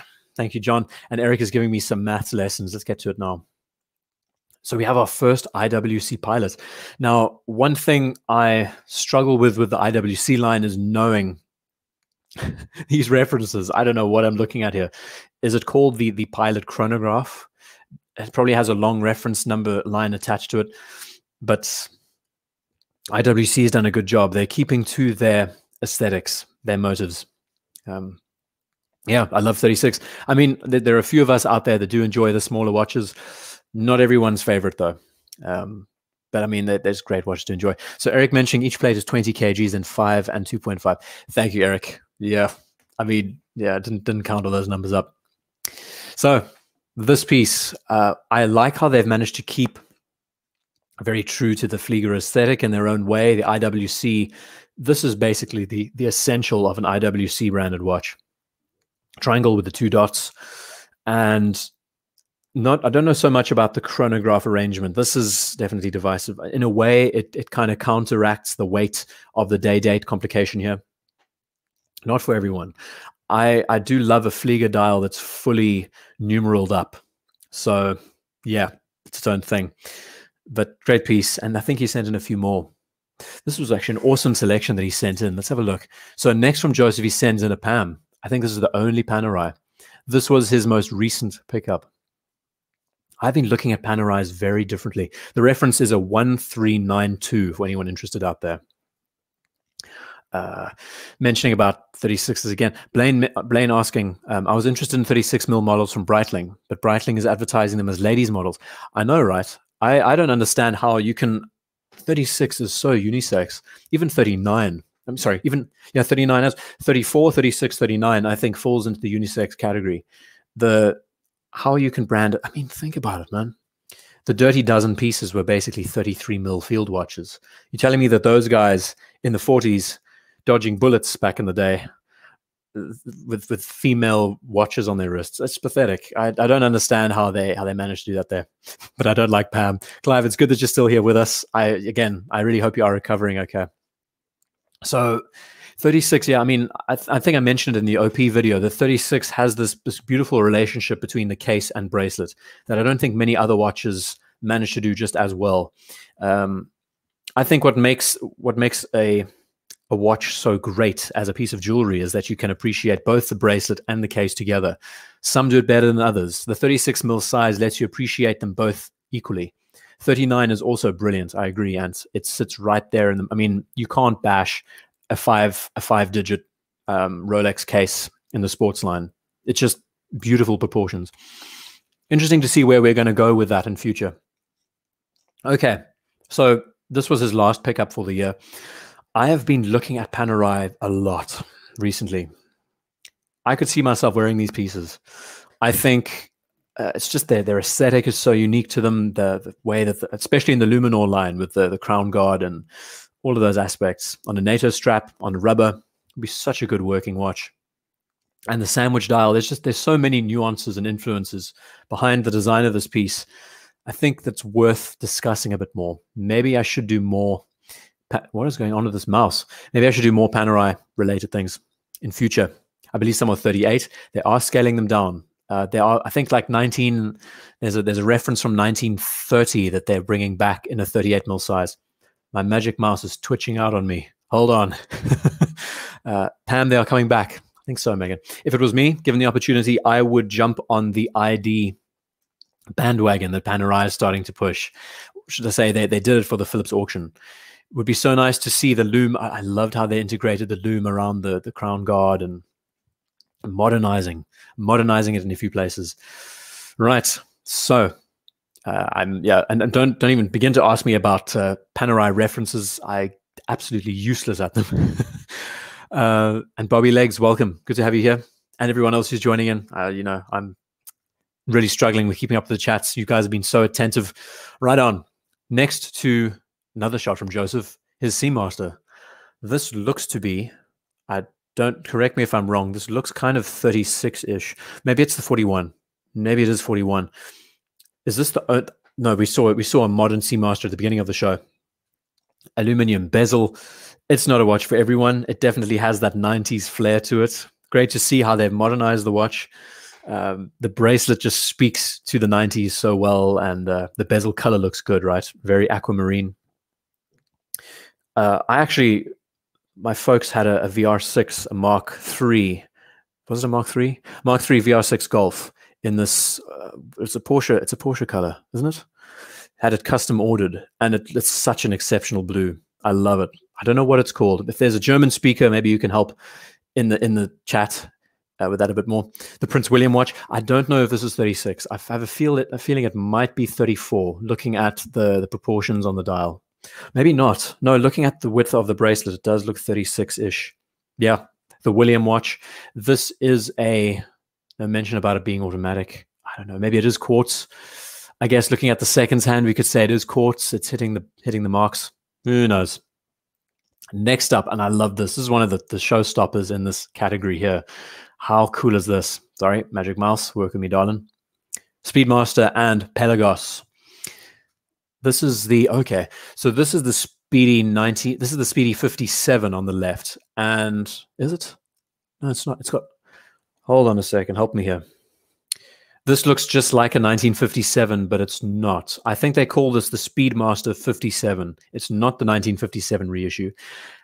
And it's linked to George Clooney in a way. I think it was the piece that he spruiked back in the day, if I remember right. And then next to it, we have a Pelagos, black Pelagos. Broad arrow, beautiful. And I'm missing you all in the chats again. I'm going to try my best to read up what I'm missing here. Would you, Shaitan says, would make a great birth year watch for me. Talking about the Seamaster. I've already got one. I think next up for me will be Rolex at the end of the day, I think. Oh, Tommaso's N95 mask. Pleasure having you here. Your username is just gold. Pure gold. I got to say, you're on his face all the time, and it's sometimes very distracting trying to listen to him review through it. So maybe you can have a word with him and ask him to be a bit more reluctant to using such a thick mask to present. Rolex will be my next jump, but hell, I'm in no financial position to pick up one. Like, really, this time, if we talk, I mean, we're now 2.5 hours into the show. I could say it's been a time of self-reflection and enjoying what I have. I think it's very important because, I mean, again, this course of this year, people have been spending so much more time in the hobby that it gets a bit borderline obsessive picking up so many pieces. And, you know, you got to think, what exactly are you trying to achieve with these pieces? Are they ones that you want to keep in a collection? Are they ones you're just getting to try, you know? And Tycho asking opinions about the reduced Speedmaster. I do like the size, like 38 mils, right? But I don't really appreciate the aesthetics of the reduced, personally. I think it's quite sad that they get rid of what makes the traditional professional the way it is, where they've done their subdials. I guess in a way it's to differentiate the models, but no, it doesn't speak to me as much. Given the opportunity, I'd be picking up the 42 mil. And the Speedmaster Professional, like I said, has been removed. You know, we've moved to a whole new area where they're getting coaxial 3861. Is that right? 3861 calibers. That is amazing. I can't wait to hear the story behind that. But for £7,000, basically $8,500 for a professional Speedmaster, what are they smoking? Yeah. Anyway, an automatic, yeah, automatic Speedmasters, not for everyone, right? Really not for everyone. I love this pairing though. They speak very truly to their brand identities. Broad arrow hand, can't go wrong. This layout of the snowflake aesthetic, snowflake hands, and everything there. That's my pleasure. If you tag me in the chat, I can read the comments, and it makes my life a lot easier. It's my pleasure, Tycho. Right, moving next to Juan. I don't know if Juan is with us, but he has done a few things over the last couple of days. He's gotten rid of his precious metal sports models and decided to jump on something a bit different. Now, Juan is an interesting fellow, like most of us here, right? He has everything from vintage Hamiltons to vintage, where to even start, vintage JLCs. He loves the old aesthetics, but then he also collects a lot of modern, a lot of high-end pieces too. So we get to just enjoy the breakage between the two elements. Now, this is a brand new pickup. This is the Platinum Day date.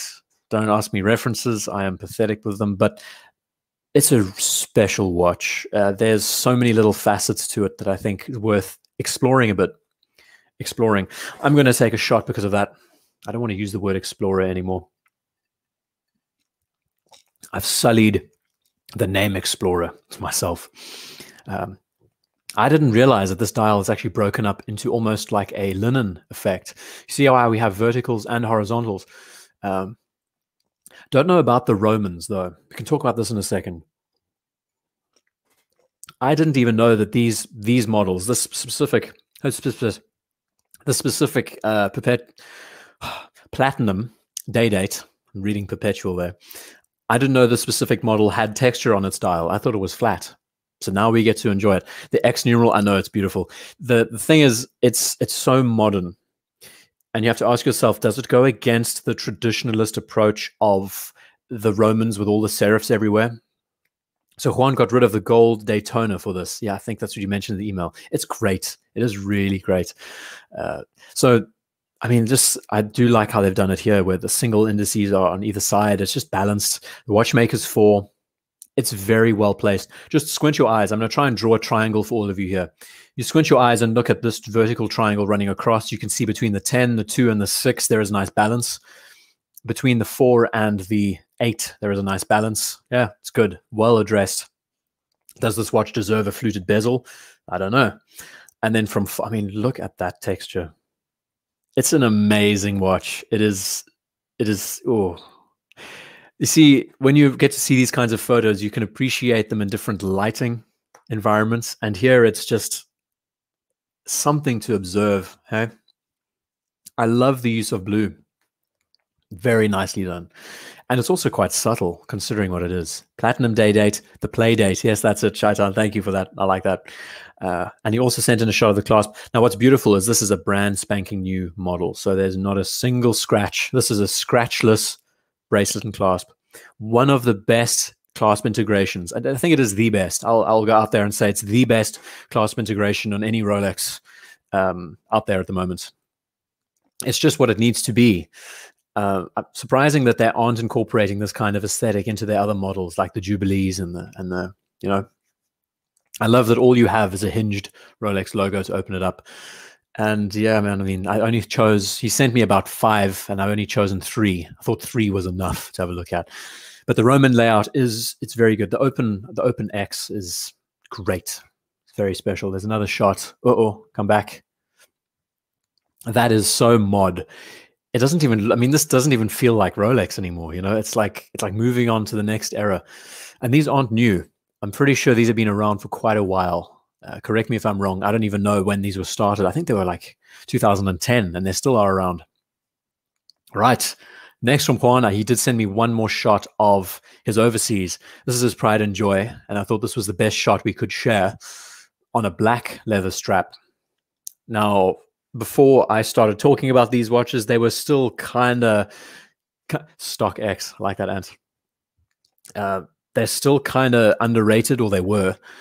Now, because no one can get the Nautilus and the Royal Oaks, these are just as in demand. Lots of little features. And Juan's saying they're more comfortable than the Jubilee. Very interesting, yeah. Very interesting. I'd love to know more thoughts about the model. I mean, the day date is still very, you know, speaking about the perpetuals like we did last week, the perpetual line is so underrated still in the Rolex line next to the professional models. Great to see that they've injected new life in with the standard perpetuals. But I mean, the day date, it's quite the pioneering watch in this space. And it is right in that it's the king of the perpetual in this category, right? Yeah, beautiful. Platinum, I love the way the dial has been done. It's just so character, so much expressiveness. Beautiful. And the Vacheron Overseas, I mean, we chatted about this so many times. It's so good to see it still featured and a part of the show. And yeah, it's awesome. Tim Mosso's N95 mask. I like the VC, but the date wheel ruins it for me. Yeah, and it's quite a bugbear. I hate windows that don't match the dials. It bugs me so much. But what can you do about it? You know, you'd think they would put a bit more money in and match the colors. But I guess you have to save money somewhere, right? Right. We're going to carry on through. Juan, thank you for these pieces. Nice to have a reduced selection from Juan, because normally we look at all the vintage stuff. It's hailing again outside, so if the signal breaks, hang on. Next, we're going to Junior Johnson, and Junior has sent in quite the awesome piece. We've had a look at Seiko divers, and now we're jumping to Citizen, and this is the, don't crucify me if I get this wrong, the ProMaster diver. And he mentioned in his email to me that it was used by the Italian Navy Marina for 10 years. And we're talking about kind of entry-level diving watches in this category. next to so many Seikos. Thank you for the one, John Doe. Appreciate it. Oh, here we go. Some references. NY0040. Thank you, gents. Did not know that one. We talk about, I mean, there's some really great stuff done here. Look how the bezel has been addressed. The knurling is fantastic. Notice how every element where the numeral is placed, you have the solid section and then you have knurling around it. Great amount of detail. It's subtle. When we talk about entry-level dive watches, this is a great category next to the Seikos that we know and we see often. Yeah. Ooh, I'm being asked the question by Tycho about VC or AP. Depends on the watch. I'm in this space where I feel like if I was going to pick up an AP, it would be a Royal Oak. It just speaks to my design love and hate about the watch. If it was for me to pick up a VC, I would be going for, you know, the 1921. I love that racing watch, even though I couldn't wear it on a right wrist. I'd be looking at the more dress-oriented pieces like a Corne de Vache from Vacheron, where AP I would be jumping on the offshore divers, the Royal Oaks personally. And in the Patek line, God, I don't know what I would do. Patek is kind of here and there. I'd be looking at both. Yeah, is Valeria Scotland dropping out on us? It's only 12:30. Not good. It's not good. Been having a good time. I hope you've all been enjoying yourselves. So, Junior, this has been great. Also, dig how they've put the crown at the left-hand side position. It's quite unexpected. You know, how many of you enjoy crowns digging into your wrists? I have to ask. It's the one bonus of being left-handed is the crown's the other way. It doesn't get in the way. Junior, thank you for sending this in. Also, love the shot that you've matched your jeans with the jersey and everything else. You got red and blue just working so well together here. Yeah, it's fun. Great fun. Okay. Now, we're coming up to the last few in the selection, would you believe? And we still have some great stuff. Jacques Dro coming up in a second. Grand Seiko, Cartier's, IWC's, another Moser. And then we have a selection of Russell's pieces, which are always good fun to enjoy at the end of the show. So, Marcello, you're up next. And where do we start?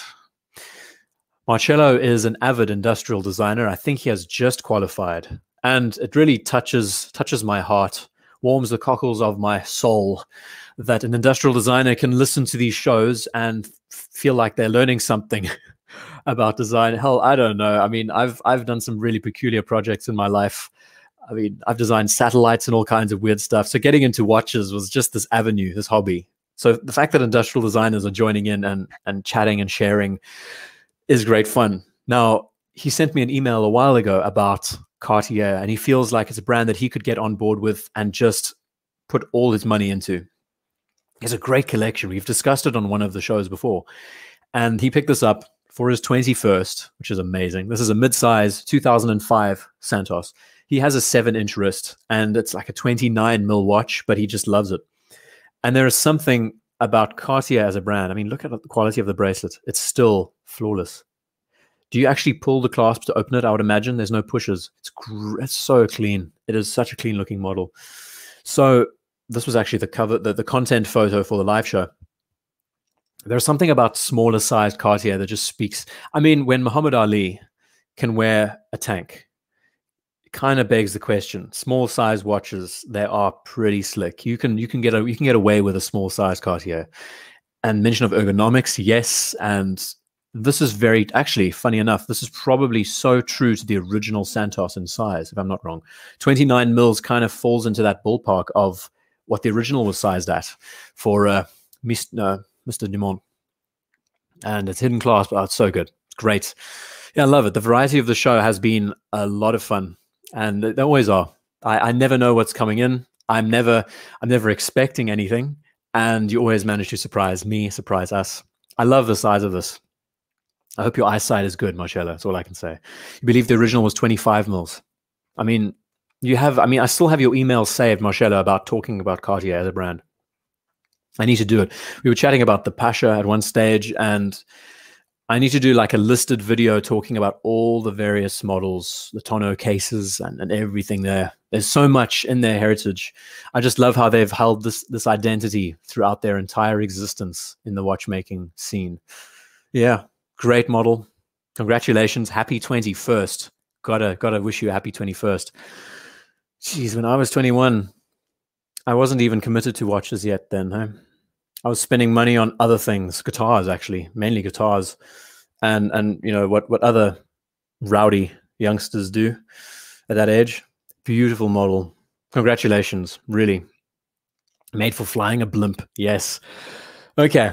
Jumping next to Mark. Now this one is quite the outlier. It's a Grand Seiko. The reference is, hold on to it, SBGX. This is so cool. This is a really nice looking model. SBGX091. Right. I love this. Magnetic resistant. Now, someone who knows their Grand Seiko could probably give a little bit more insight into what this exactly means. But I would imagine, oh, we have 4,000. I don't even know. It's been so long. Is that amperes per minute? I've been out of the science game for so long, I don't even know. But I love the red accents, man. The red accents with the white just speak so well. The polishing, there's barely any polishing on this. The case is brushed fully, braces is clean. This is real, a proper representation of Seiko, I think. Amperes per meter. Thank you, Tim Mosso's N95 mask. You would know. I mean, you've been built in the lab. Fantastic. Thank you for letting me know about that. 4 times the Milgauss. I mean, the whole Milgauss, I don't even, it's so irrelevant using that name now. Other things. We're talking about, yeah. At 21, I mean, we were the same, right, Megan? I've been, sorry, lost my train of thought. Milgausses, that whole expression being used now on a modern watch is just so irrelevant, you know.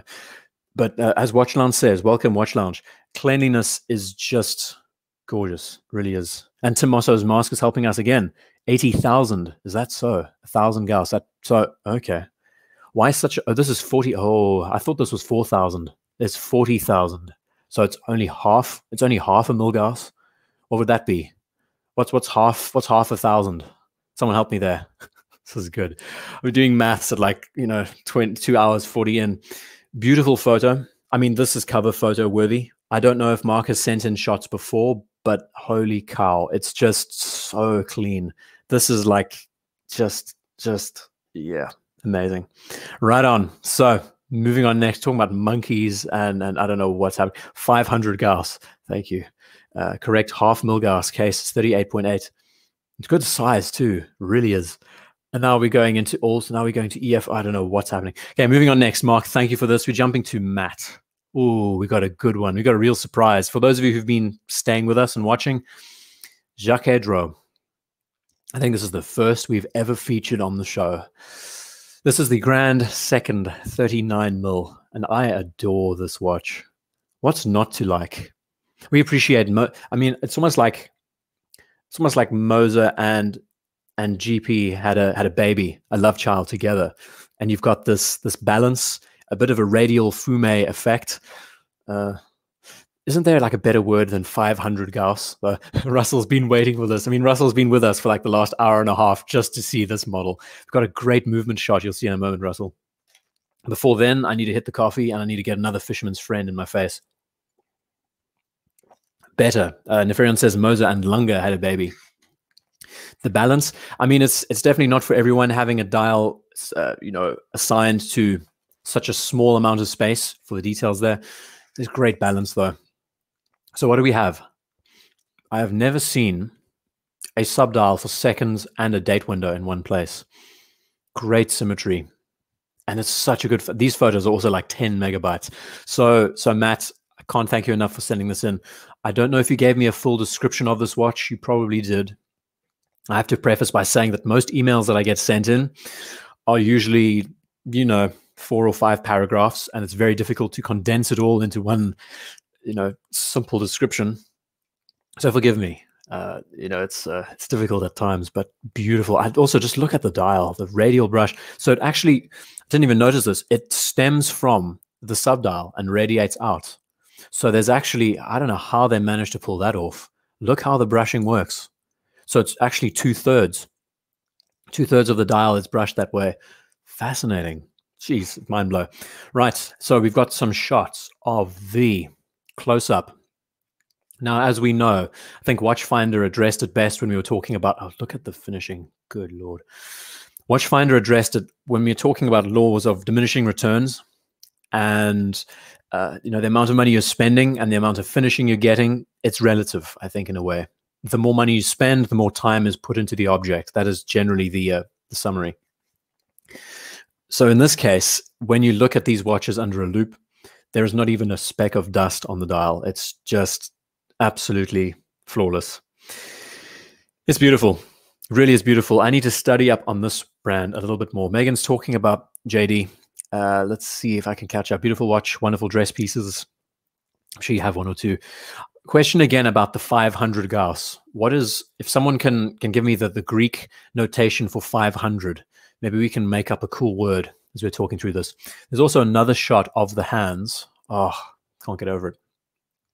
The way the light plays on it and everything else, it is so elegant. It's modern, subtle, also like a little bit of Breguet influence there on the sub-seconds. And we will have a look at the movement in a moment. It's going to be a good time. 500 is a monkey, Hans sends. I didn't get that. Maybe you can help me. Anyway, this is great. And I'm missing all of you here. Sorry, guys. Dive support vessels. We're talking about Eric and his past. A demi mill Gauss.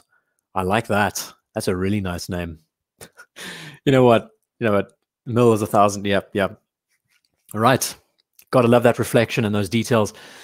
Now we're getting to the movement. Are you ready? Oh, wow. So if you would like to follow Matt on Instagram, his handle is, let's get this right, Gin Watches. I guess he loves his gin. Is that it? Yep. Check it out. Check out his page on Instagram. Have a good look. I'm sure he takes some amazing shots. I mean, if this is the precursor to his page, 30 jewels, beautifully finished. And it's a brand that I need to look into more. Jacques Hedreau is definitely not one that I've looked at much. It's amazing how many independents there are out there in the world and how they just go unnoticed. That's what makes these shows, just in general, these shows are beautiful because we get to see what other people wear. And sometimes we get to see some real outliers. Yeah, great time, great piece. I love the color too. We were talking about the German VW blue. I think it was VW, a Porsche assigned color. This also speaks to that aquamarine. Yeah, stunning. Right on. We're jumping to Paul next. And, oh, I just love how they've evacuated. Look how they've actually finished all these edges. You got a bevel around every single element here. Would you call this a bevel? I think you would, right? Yeah, just sharp, stunning, great finishing. Gotta love an automatic rotor. Right on. To Paul next. I don't know if he's still here with us, but this was one of the last, lacks a little color. Yeah, Russell, I was about to mention, it would be nice to see like a yellow gold or something to just give it that spark. Right on. So, Paul, if you're still with us, I don't know if you are or asleep, but you sent this in very soon before the show started. Christmas spirit and all. This is a Submariner, but it's not just a Submariner. Nice looking tree we've got in the back here. And this is the 41 mil, the 12, what is it now? The 124060, fully loomed. And he just picked this up recently, which is right on. I've said that too many times, right, Danny? I do find myself repeating words a couple of times when the brain gets a bit foggy. So this is the 41 mil no date, and many are after this piece at the moment, for obvious reasons. New caliber, nice size, nice chromalite. I don't know if they've improved the chromalite at all, if it's brighter in any way. Can I be honest and say that I didn't find a real difference between this and C3 Luminova? They had the same kind of life color-wise. And they talk about how blue is the last color that you see when you go deep into the... I mean, it fades very quickly. And I would imagine it's virtually invisible when you're down deep. I mean, Eric could probably attest to this. Danny says, I'm doing a fine job. Yeah, we're coming up to the 3-hour mark. This is kid stuff, man. This is not even... This is a sprint. This isn't even a marathon. You know, the Philips 4-hour shows, that's when we really started getting serious. That's when the rare and attractiveness started coming out. Beautiful watch. I am kind of borderline obsessed with these new 41 mils. I'd love to experience one. just to see if the size is as much as it's been spoken about. The 21mm bracelet, I think, is very appropriate. It feels more proportionally correct. I just love that they haven't sacrificed what made the modern sub the way it is. They've just tweaked it in a few areas and have managed to improve it visually. Right, moving on. The Squale has come out of the 4 hours in a Ferion. Beautiful, beautiful. I love that. Yeah, that was a time, man. That was a couple of months back where I completely lost the plot. Seiko, blue or green? Don't get me wrong. I love blue loom. BGW9 is an amazing loom. But green, it's funny. When you're dealing with a vintage watch, a vintage-inspired watch, or ones that actually have tritium, green is just more true to form, right? I think with a modern watch, blue is acceptable. Works well. Does work well together. Right. Going to carry on. Paul, thank you for this. I mean, we've seen some modern subs on the show. The latest releases. Congratulations for getting this too. I don't even think I did congratulate you. You got it like a week ago. I'm sure it hasn't left your wrist. And realistically, it's all you really need out of a watch at the end of the day. I know we speak about this a lot, about, the one watch that you, but honestly, a no-date Submariner, ceramic, all the modern accoutrement that you'd ever want, a beautiful loom. You don't have to worry about it aging. You can really beat the snot out of it and it would still keep working well. Next to Eric Bell, who scratched his 43mm Sea Dweller, which wasn't good. That's a pretty good story. It'd be such a good watch. I would love to have one of these in a collection and just say, that's me, done with Rolex. Anyway, I still love the 5 digits. A Berthier 5-digit would probably do me better. It's just a bit, I feel like there's more of a connection with a Berthier watch in this category. And there's less of a connection with the modern stuff. Anyway, there. Megan's saying prefer the previous model sub. Really? We have both in the family. So the previous model with the super case, I guess it communicates more of the modern identity of the Rolex brand. But yeah, I mean, it's different strokes, different folks. I would take the 5-digit still, given the chance.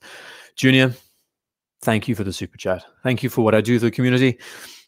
I think this community is pretty special, what we've been able to form, what we've been able to share amongst ourselves. Not done yet. Still going. Still going. Dates versus no date. What would you choose? Everyone in the chat. D for date. ND for no date. Go. I'll start. I mean, that's kind of obvious that I would be putting that point across. Jumping to Raymond next. And Raymond sends in. We were chatting about the Hamilton variants out there. James, I just saw you. I'm the man. James, thank you for the super chat, man. Really. Thank you so much. It's been a good time. We've had a laugh. Really good laugh. Let's have a look at this just before we get into the Hamilton. Date, no date, date, no date, date. You are kidding me, right? Both no date, date, no date. It sounds like I'm having a bit of a seizure. That's crazy. It's so balanced. Interesting, eh? Very interesting. I think for a sub, I do prefer the no date, but yeah, let's get to the Murph. So this is the Interstellar, the Murph Hamilton. I had a whole video prepped talking because I watched Interstellar again and thought how could I weave some kind of narrative, big date, more no dates. Great, it's all good. Yeah, that's the thing. I mean, do you need a date when you're underwater? Do you need to sign documents and everything? I guess it's practical when you're living in a diving bell for 3 months at a time. It is 3 months, right? Yeah, for like over the course of 3 months, you're under pressure and you're not going anywhere. I guess it's kind of practical. Anyway, I watched Interstellar and thought, wouldn't there be a cool way to make a video about communicating time through time? And I got a little bit ahead of myself.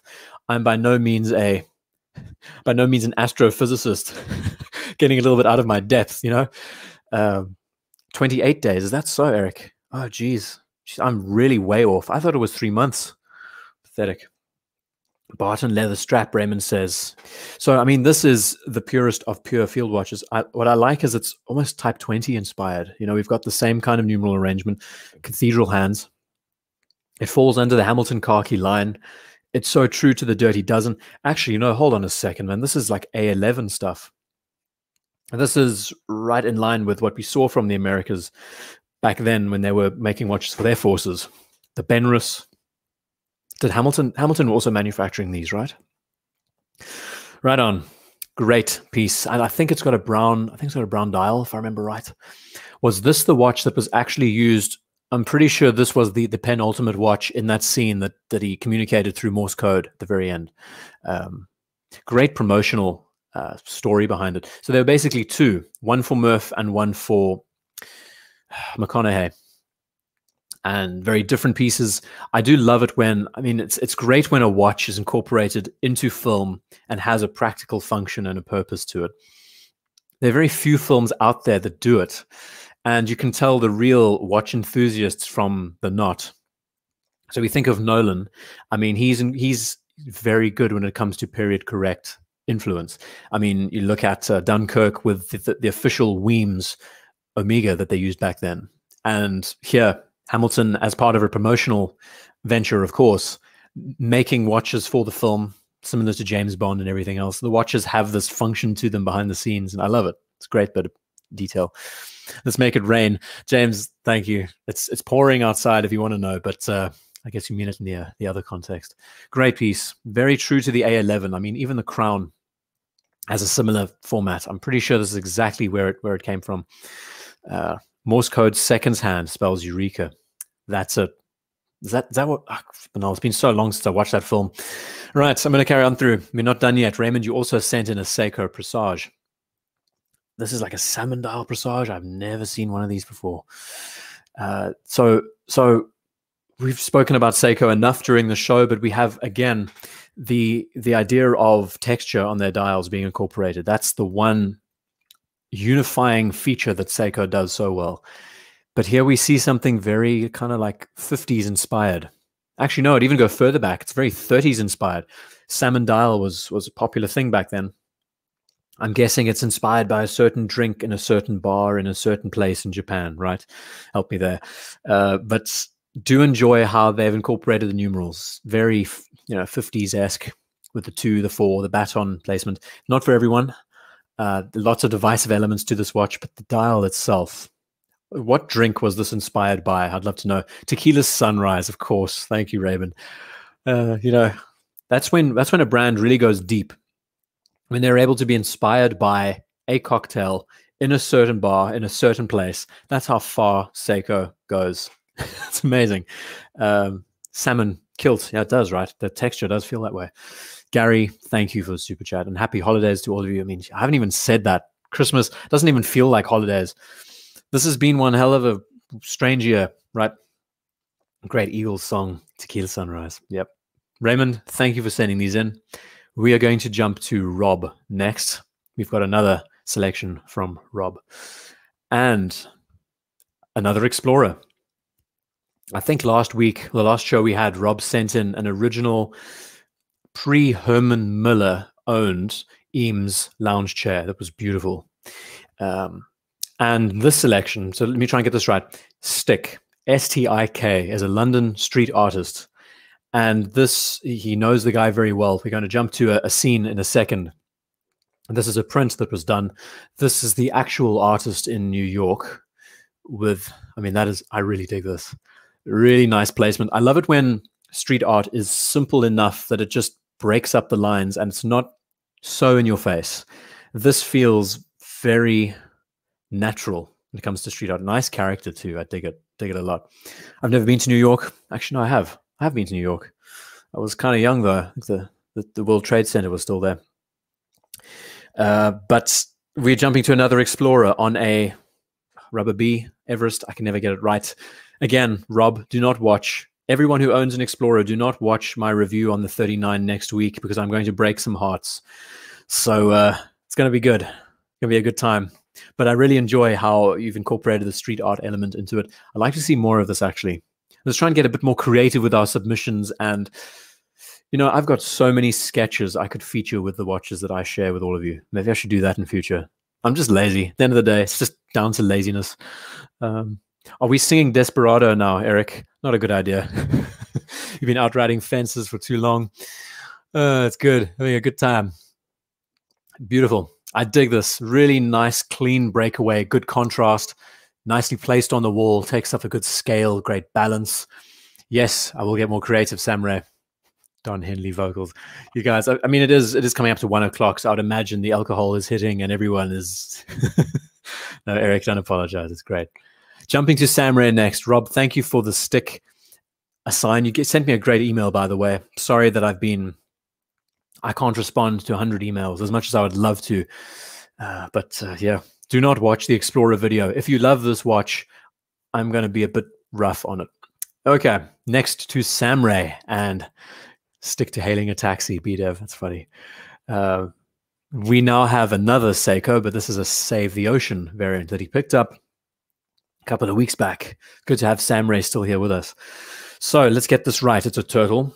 It's a Prospex line, and it's the SRPC 91. Rolls off the tongue. And yeah, I love what they've done with the Save the Ocean lineup. Save the Ocean? Yes, it is. Save the Ocean lineup. With all their models, the Samurais and what else? The tuners, I'm sure they've done too. Colors are beautiful. Have I missed it? Have I missed a super chat? Jeez. Sorry, everyone. Sorry. I think I got it.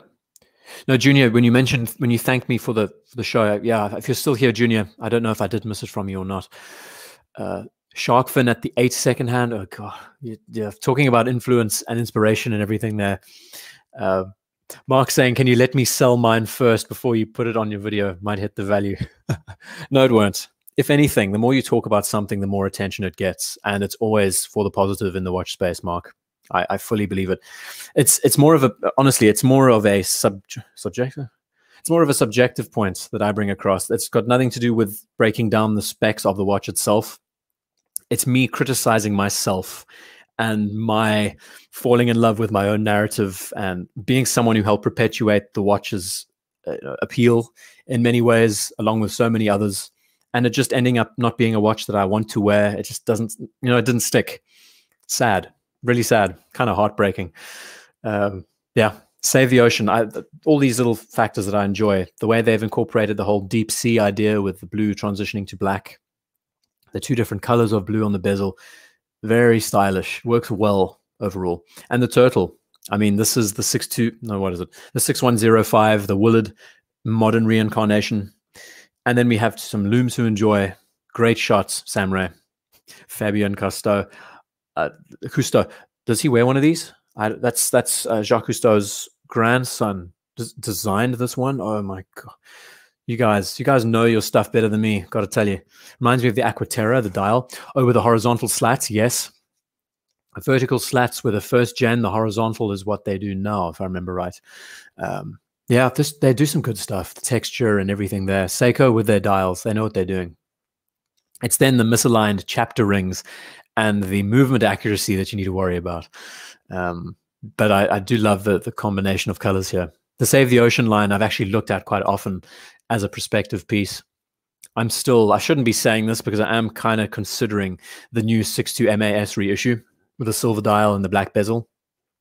I like it a lot. Looks like a good beta watch. The issue is, though, accuracy. I'm someone who does enjoy an accurate watch. And now we're talking about, he designed it, Fabien Cousteau. Proceeds went to the research, marine biology. I saw a great documentary with him, actually. I think it was CNN or Sky News. And he was wearing a Doxer, like his dad or his grandfather. God, I don't know how many Cousteaus there are now. All right. So next to Tarek. Thank you, Sam Ray. I love the loom shots. It's stunning.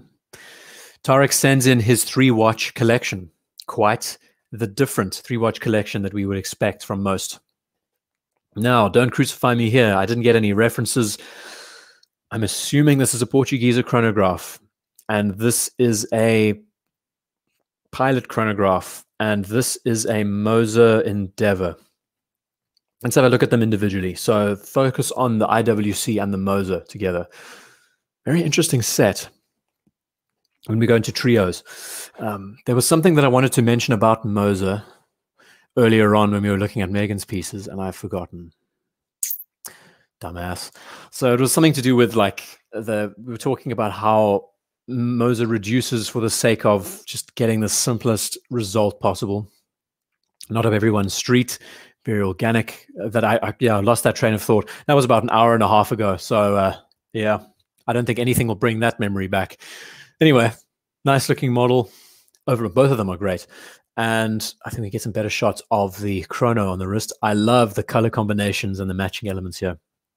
So this is his 3 set of high-end pieces in his collection. Again, very different. I remember discussing Tarek's collection very early on when we started this series, and it was all IWC, if I remember. Portugueses, some were big pilots, some were pilot chronos, Portuguese chronographs. So I think he has trimmed down the collection a bit more. I do love this aesthetic quite a bit. There's some good balance going on here. I would appreciate it more if the date window matched the sub-dial, but it's cream against white. It's not the worst. But it is so, the balance here, look at the typeface on either side and the sub-dial arrangement and the raised indices. It's really sharp. Of course, this being the call sign to IWC pieces, it feels very 40s and 30s inspired. I would say more like 30s inspired than anything else. But also has this modern flair to it. Also enjoy the sunburst. Great looking model. IWC unfortunately looks like a cold weapon due to the extreme case thickness. Oh, yeah, it's true. I believe that too. Best design is the flyback chrono. Moser dials and the tension to cases here. We can have a look at that now. So first I want to have a look at I hope I'm getting this right. That is a Portuguese chronograph. IWC is another brand that I haven't investigated or put enough time into. And the Portuguese is a loved model. I mean, these watches were some of the biggest pieces made in the world back in the day. Built for the Navy. I don't know the full history of the Portuguese. Eric Bell probably does. He's a Navy man. But balance again.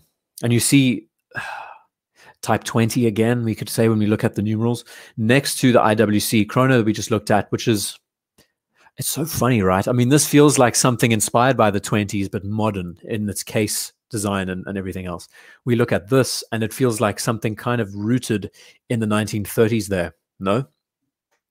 I was mentioning, Eric, that you know your Navy history. I'm pretty sure that the Portuguese was assigned as a Navy deck watch. Deck, not not the other word.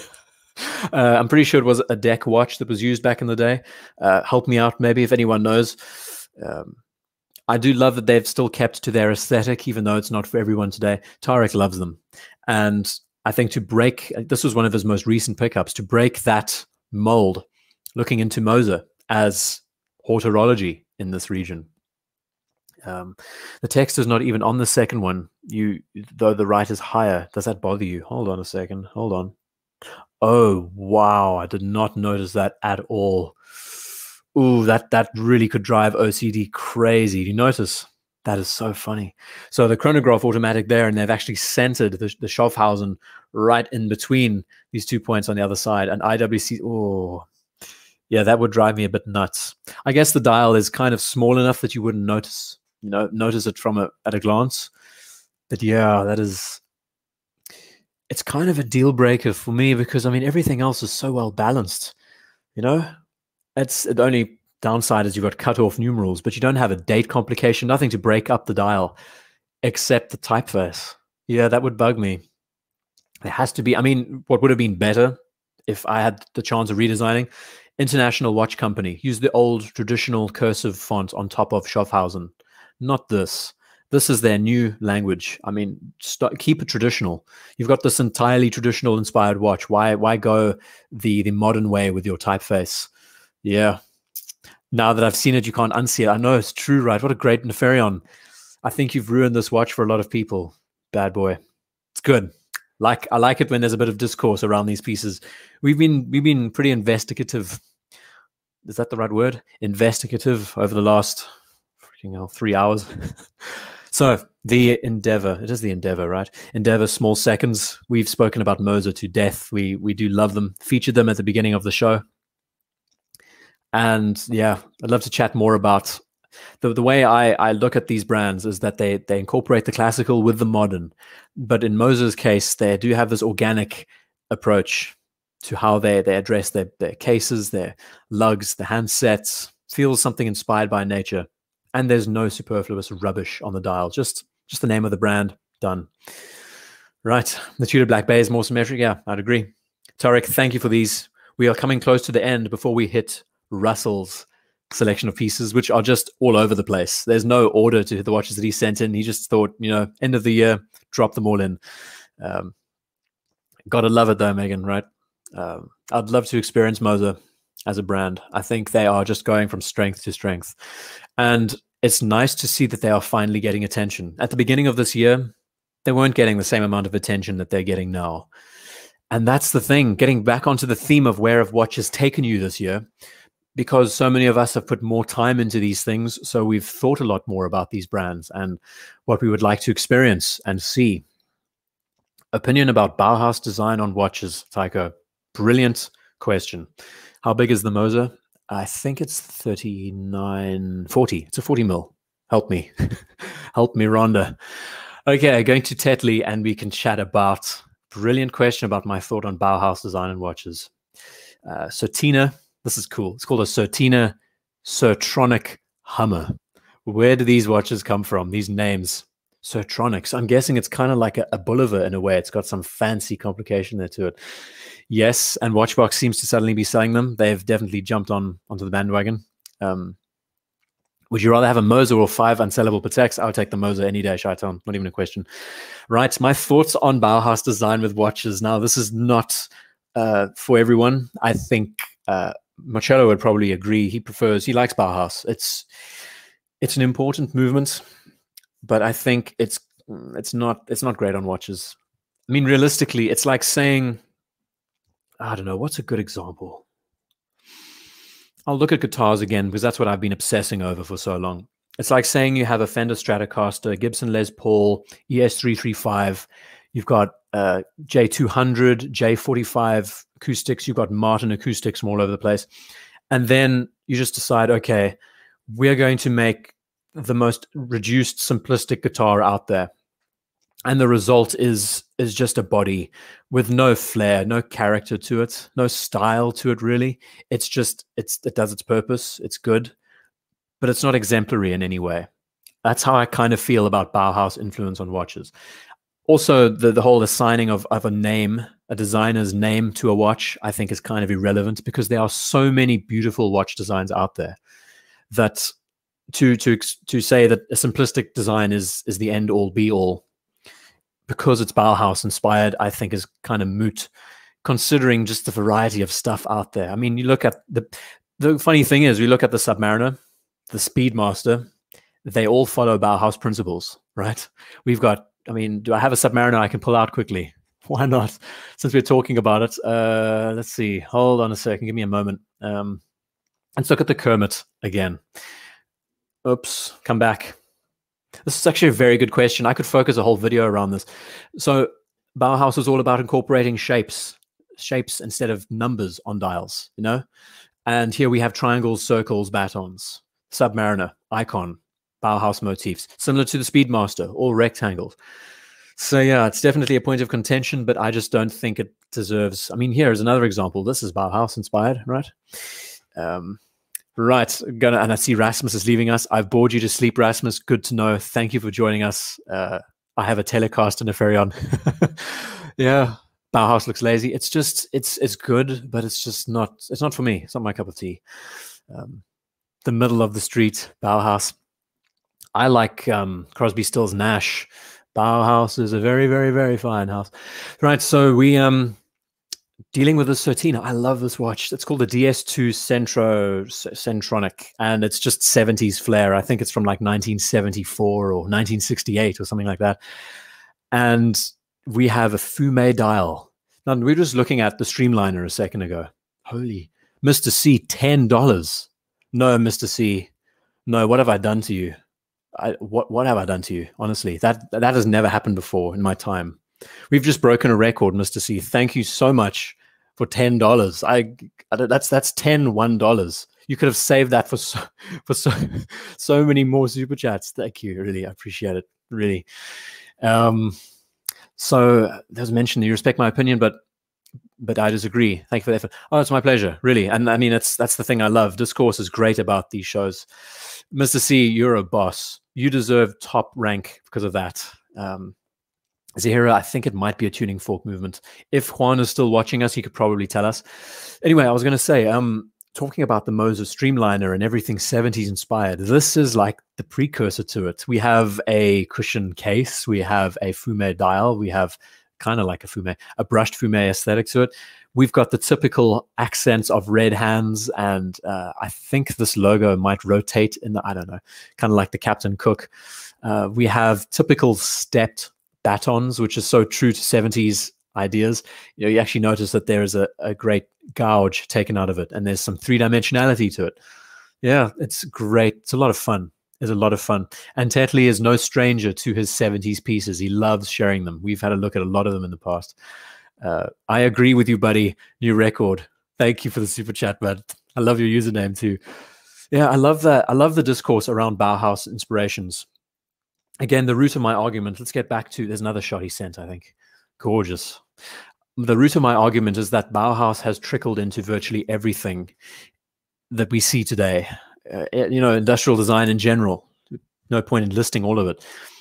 But to say that the Bauhaus watch is the end-all, be-all, when you could easily argue that all the Rolex pieces out there are inspired by Bauhaus. Omegas, virtually every sports watch we see today that doesn't use numerals on their dials, and many other things.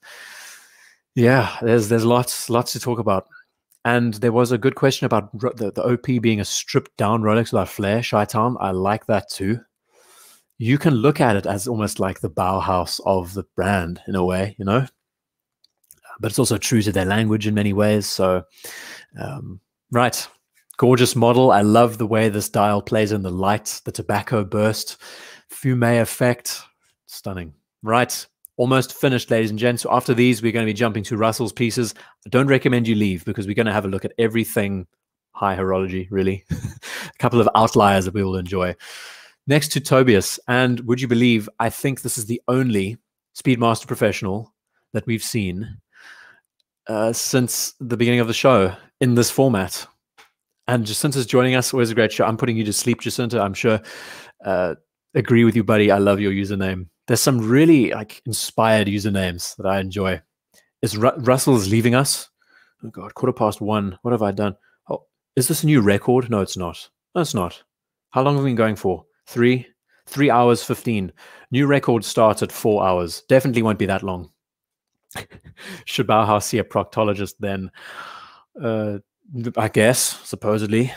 I mean, do they have problems with their prostate gland, right?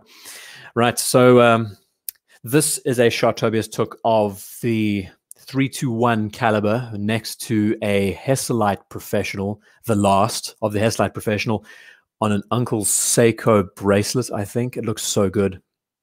If I owned this watch, this would be my dream. Not a fan of the extended Centerlink on these professionals. I think hollow bracelets just are so, they conform so much better to the wrist. They're a bit more comfortable for me personally. There are some debates. I mean, the Explorer was insanely comfortable, but in general, I really enjoy an articulating Centerlink.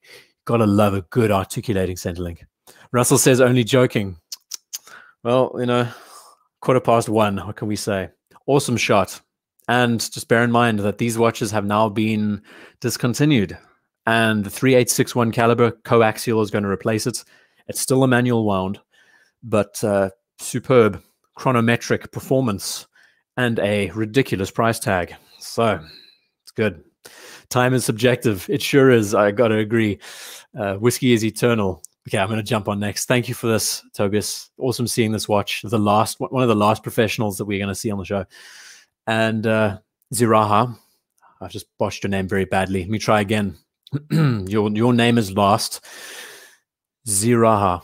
I hope I got it right. I really hope I got it right. So this is going to take a bit of time for me to break through. So I don't know what's going on in the chat. Good God. Norcal Plumber, thank you for the super chat. And Flieger, you're still watching, Jimmy. Thank you so much. Too big for my chicken wrist, 73 math. You guys are good. 33 more. Okay, we're going to get into this. You can probably describe this watch a lot better. And I hope I didn't butcher your name too badly, really. And Jimmy, thank you for sending in the watches that you've traveled with over the course of this year. It's been amazing. I mean, you've done it a couple of times, and a Boeing 777 Pilot is always good. Thought on Japanese whiskey. I've never tried it, Shaitan. I'm afraid to tell you. I'm afraid. I've always been on the Scotch at the moment. the chats are going ridiculous. Hold on a second. Just because a watch is minimalist doesn't make it Bauhaus. I agree, John. It's a good point there. Okay. Let's get to this. So the name of this watch, Helvetia, right? That's how you pronounce it.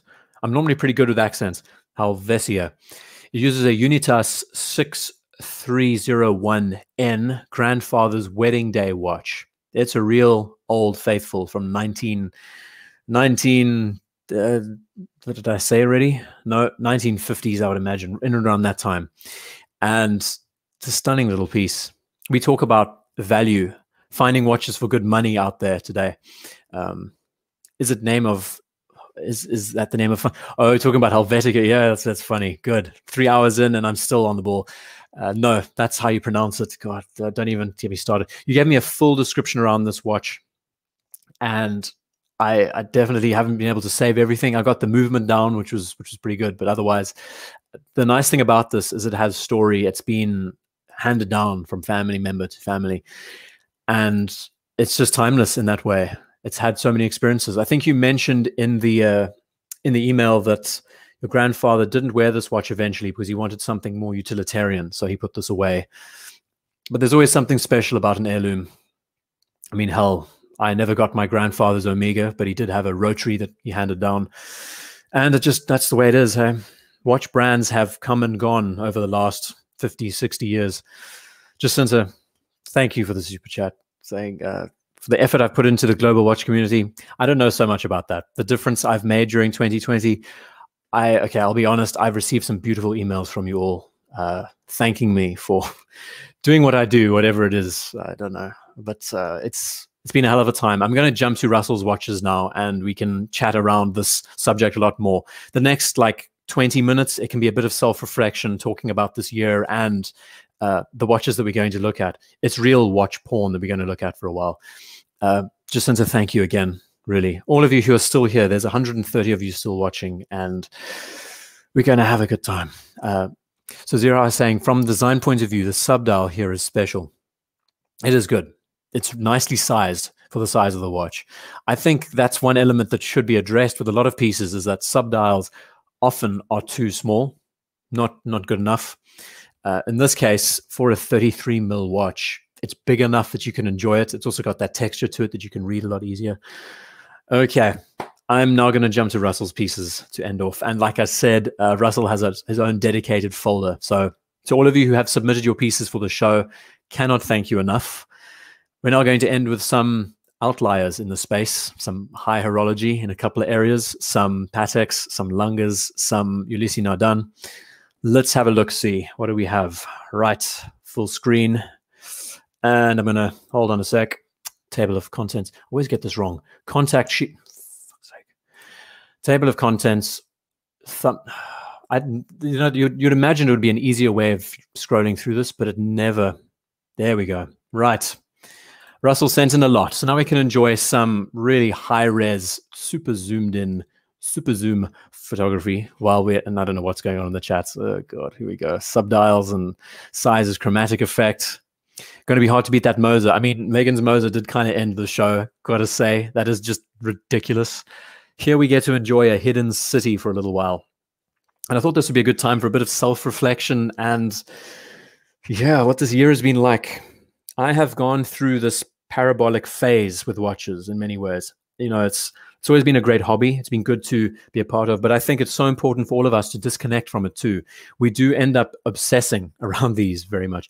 Yes, this is a datograph. I'm almost 100% sure it's a datograph, and it's the Lumen, I think. You might need to correct me there, Russell. So I've been in such a peculiar position because it's like, you want to be creative, you want to be on top of things, but then you're also kind of down with all that's going on. But you also feel like you owe it to an audience to be creative and try and be as diverse as possible with what you put out. And then you have to be perky and happy every Saturday for live shows and everything there. It's difficult. It's very difficult. So I've been battling a bit with how to balance. And what saved me in the end is that bit of self-reflection. It's always about, if you feel down, it's about getting away from it, getting back into it, and thinking about why you started it in the first place. That's been my go-to in any way. And I've just had this resurgence over the last couple of weeks of starting to write videos again, but now getting deeper into the mentality behind these watches and why we love them so much. And that's what I hope to expand on come next year. As for being, you know, a bit of support for people out there, that's really what makes the difference. I think Bertrand, what was it, Bertrand Russell? No? Oh, I don't remember his name. It's 3 hours in, I'll never get it right. But yeah, if I've been able to make anyone feel a bit better about themselves, then I have succeeded, I guess, at the end of the day, you know. Right, gorgeous piece. I mean, where do we go with this? The Lunga movement. We're also going to have a look at a Patek movement in a second. I think from the 5270, no, 51. God damn, I don't know. I'm so bad with my references. What I like about the way Saxonia movements are done is there's this great heaviness to the way everything's been addressed. I can't wait to get some hands-on time with these, Russell. I don't know if you'll ever let me, but you know what? It'll be so good to meet up somewhere and just, you know, you can give me a full lesson. I mean, Russell knows his stuff with all of these details. Column wheel, datograph, individually engraved, balance. It's just absolutely insane. We're not done though. I think the selection is a little bit arbitrary, but we're going to enjoy. Oh, here we go. 5370, I think it is. Squiggly Frank, I love your name. Thank you for the super chat. Yeah, I can say it's been a year, and there's mention philosophical IDguy. Yeah, that's the plan, Eric. I hope to dig in a bit deeper, a little bit deeper.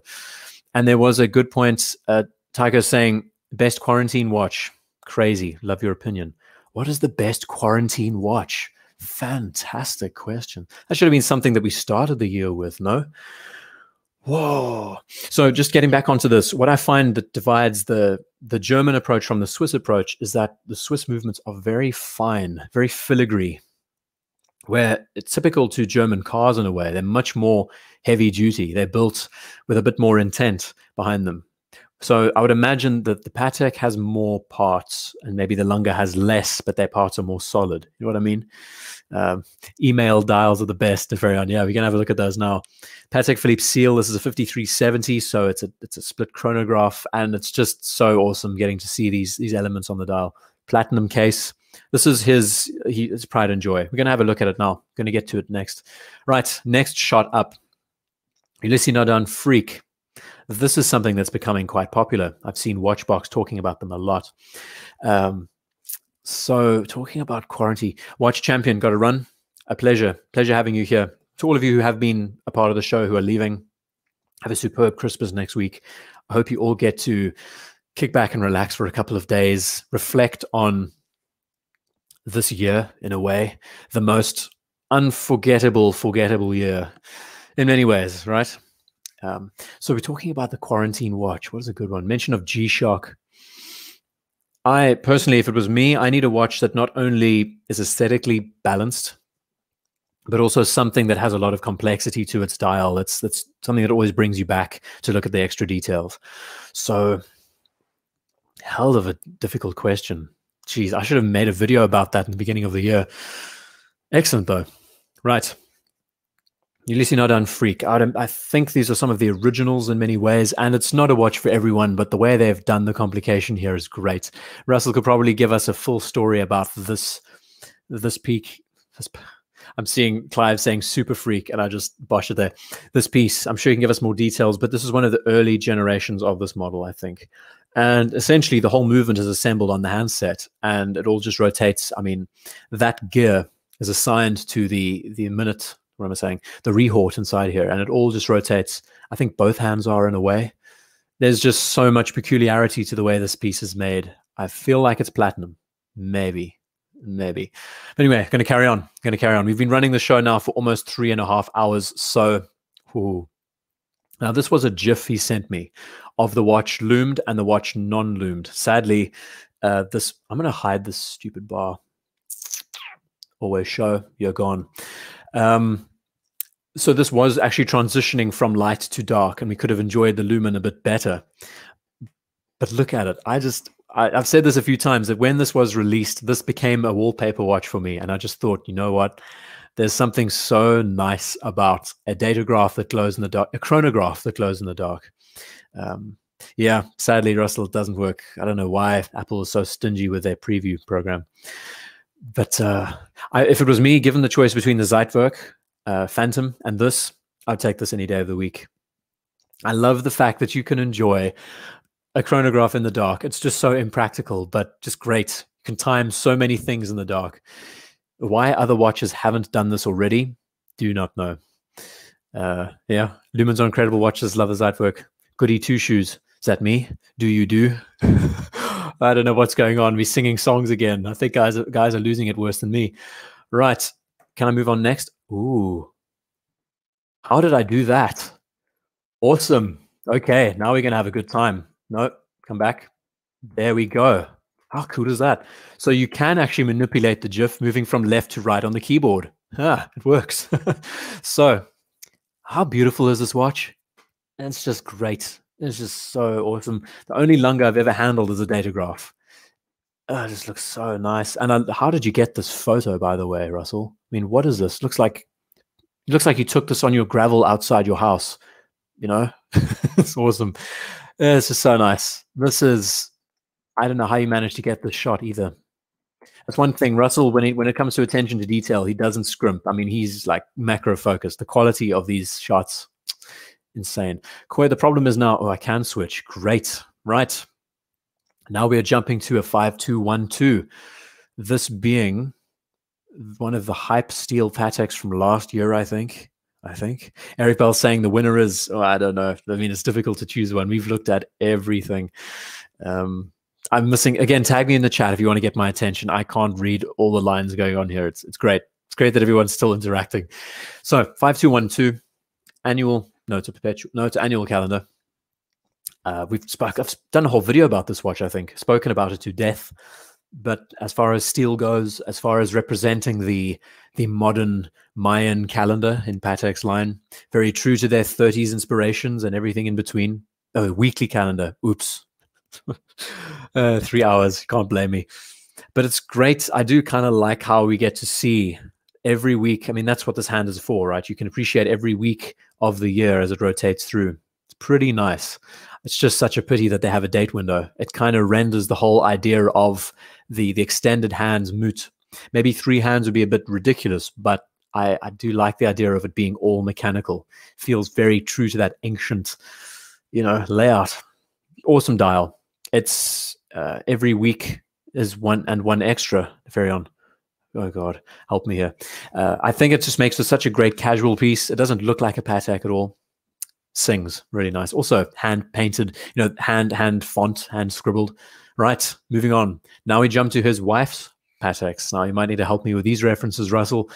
We just saw a his and hers in the beginning of the show with an Aquanaut and a woman's Calatrava. Here we get to see a pearl dial. I'm going to say Calatrava, diamond set bezel. Help me out, Russell, please. If you know the reference off heart, we're going to have a look at a few. There's also the ladies' Nautilus is one of the most underrated in this category because it has a better clasp than the 5711. So this is called a 5980R. You know what?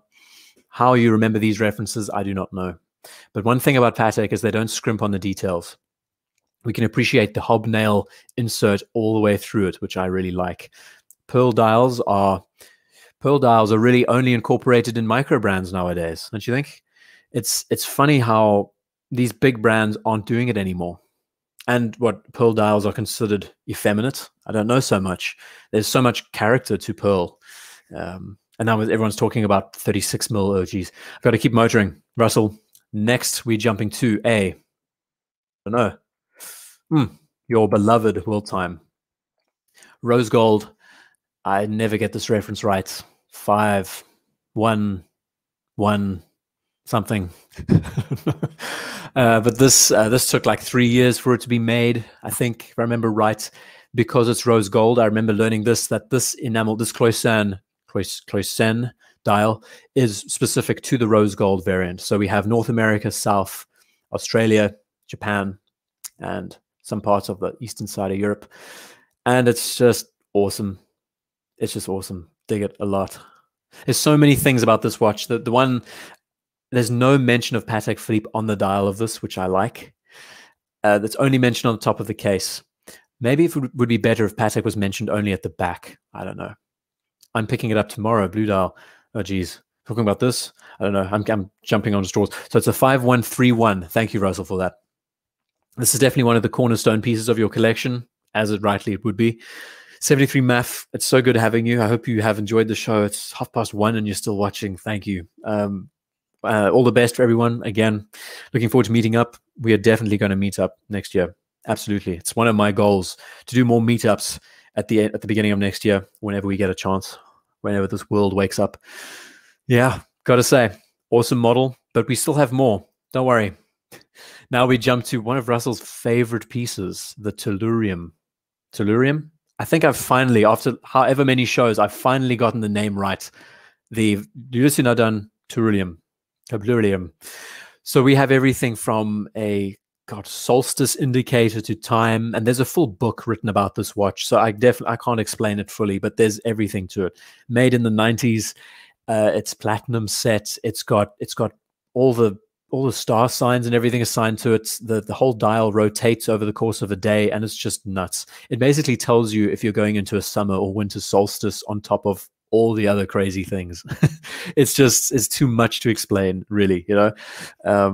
I got another, geez, thank you, Richard, saying thank you for helping you get through the pandemic. Absolute pleasure. Jeez, I mean, if anything, I hope there's been some levity.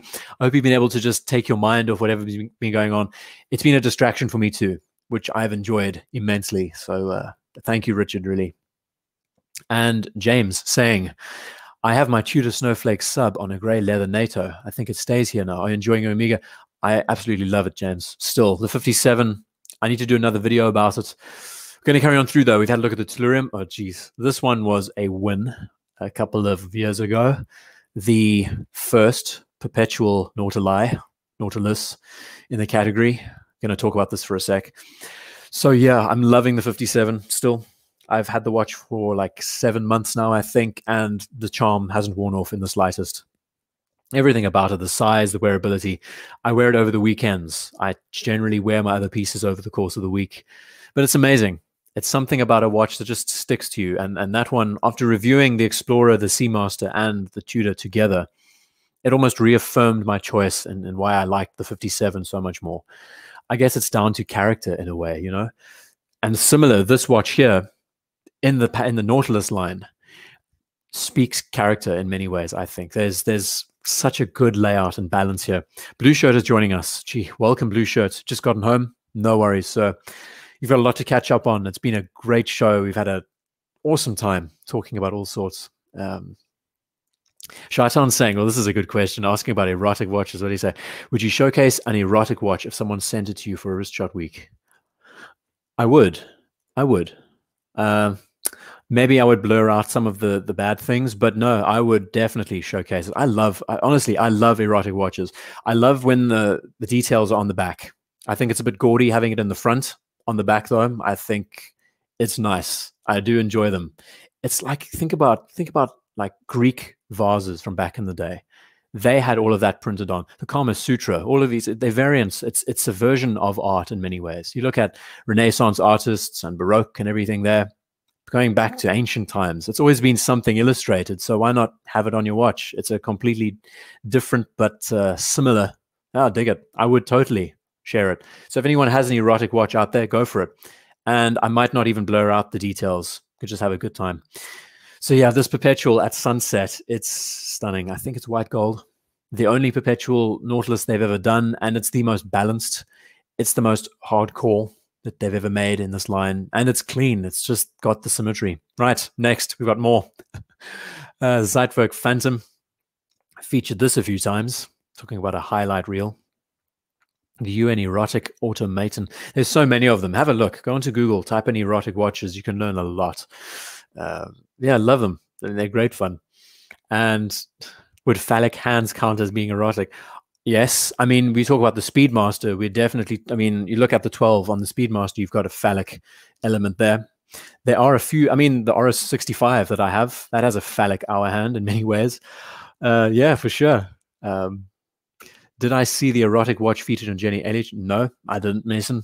I don't watch content much at all, really. when I get the chance, I like to escape from watches as much as possible because it's all I do apart from, you know, consulting work and everything else. So it's difficult to front or back. Taika, this is so good. Right, so we jumping next. Got some more pieces from Russell, I think. Ooh, okay. I've never seen this before.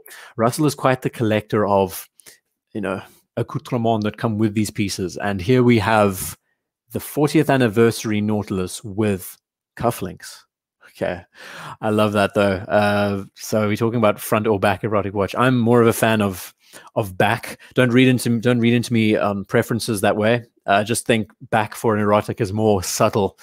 You definitely don't need to see pile driving on the front of your watch in a restaurant with someone. You know, it's just not necessary. It just kind of ruins the vibe. Starts giggling. No, I'm not going to start giggling. I've had a lot of whiskey, but I'm pretty sober. It's bad. Thomas, I'm so glad you're still awake with us. It's been a time, man. I'm going to send you a message later and hope everything's okay. And you're dealing with the cold and the wet up there. So yeah, looking at these, I find it so funny looking at the cufflinks that are Nautilus inspired. Like, what do you reckon? Do you think it's kind of kitsch in a way, seeing those elements there? Anyway, moving aside from cufflinks, this is what's amazing about this watch, is that these are baguettes on the dial. And the way that Patek addresses baguettes, some of the best in the industry. If you can do this, get past someone who doesn't notice that these are actually not lume fills, they are just diamonds set. I love the subtlety. That's when diamonds, I think, are addressed the nicest, when they are there but not noticeable to the everyday person. And correct me if I'm wrong, I thought this would also have, so this is white gold. Platinums always have the little diamond at the base, I think. But I do like this. This must have come as a set. I don't know, Russell, you could explain the story there. But we've got more. I think this was when he was in Switzerland somewhere. And this is the 40th. He digs this watch. I think this is the same model. I see the batons there. It's great. The 5711. There's definitely point of contention around a lot of areas. In white gold, it's more substantial, you know. Ah, geez, we're talking about, yeah, Eric, it's all good. Laughter is not going to happen though. Love it. Thank you for the funny. My pleasure, Taiko. Yeah, man. I mean, I'm a very loose guy in the real world. I have to be kind of politically correct when I run the channel, but trust me, as a real human, I'm much more down to earth than most would believe. So it takes a lot of people by surprise, actually. So yeah. It's a gorgeous watch. I think the way they've done the baguettes on the dial is simply sublime. Barcelona, is it? Spanish Steps. See, I'm not from Europe. You can tell. Thank you, Russell. I'm not from this part of the world. I'm from Africa, where we just have sand and bush. Yeah, more innuendos coming. So we now have violet. I'm not much of a horticulturist, but maybe someone can tell me what these flowers are. Very pixelated. But again, we have another shot of the dial, and it's just stunning with the baguettes. It's beautiful. Really, really, really nicely laid out. And disco, Eric. It's all good. So, nice looking piece. Stunning. I don't know why I have so many of these saved. I think what I loved about it is that the presentations are just so good. Are there lilacs really there? The presentation's so nice. Such a great contrast of colors and everything and how they work together. I don't think they're lavender, maybe. I know there are lots of lavender fields around where we are based, Russell, so Spanish Steps are in Rome. No, man. You guys are pulling my leg, right? Okay. I'm officially throwing up my arms. See what I mean? I haven't traveled Europe. That was going to be the plan for this year, by the way. Just got a freaking passport, and now I can't use it. So it's kind of moot. Right, so let's jump to the ladies' Nautilus quickly. I can never get this reference right.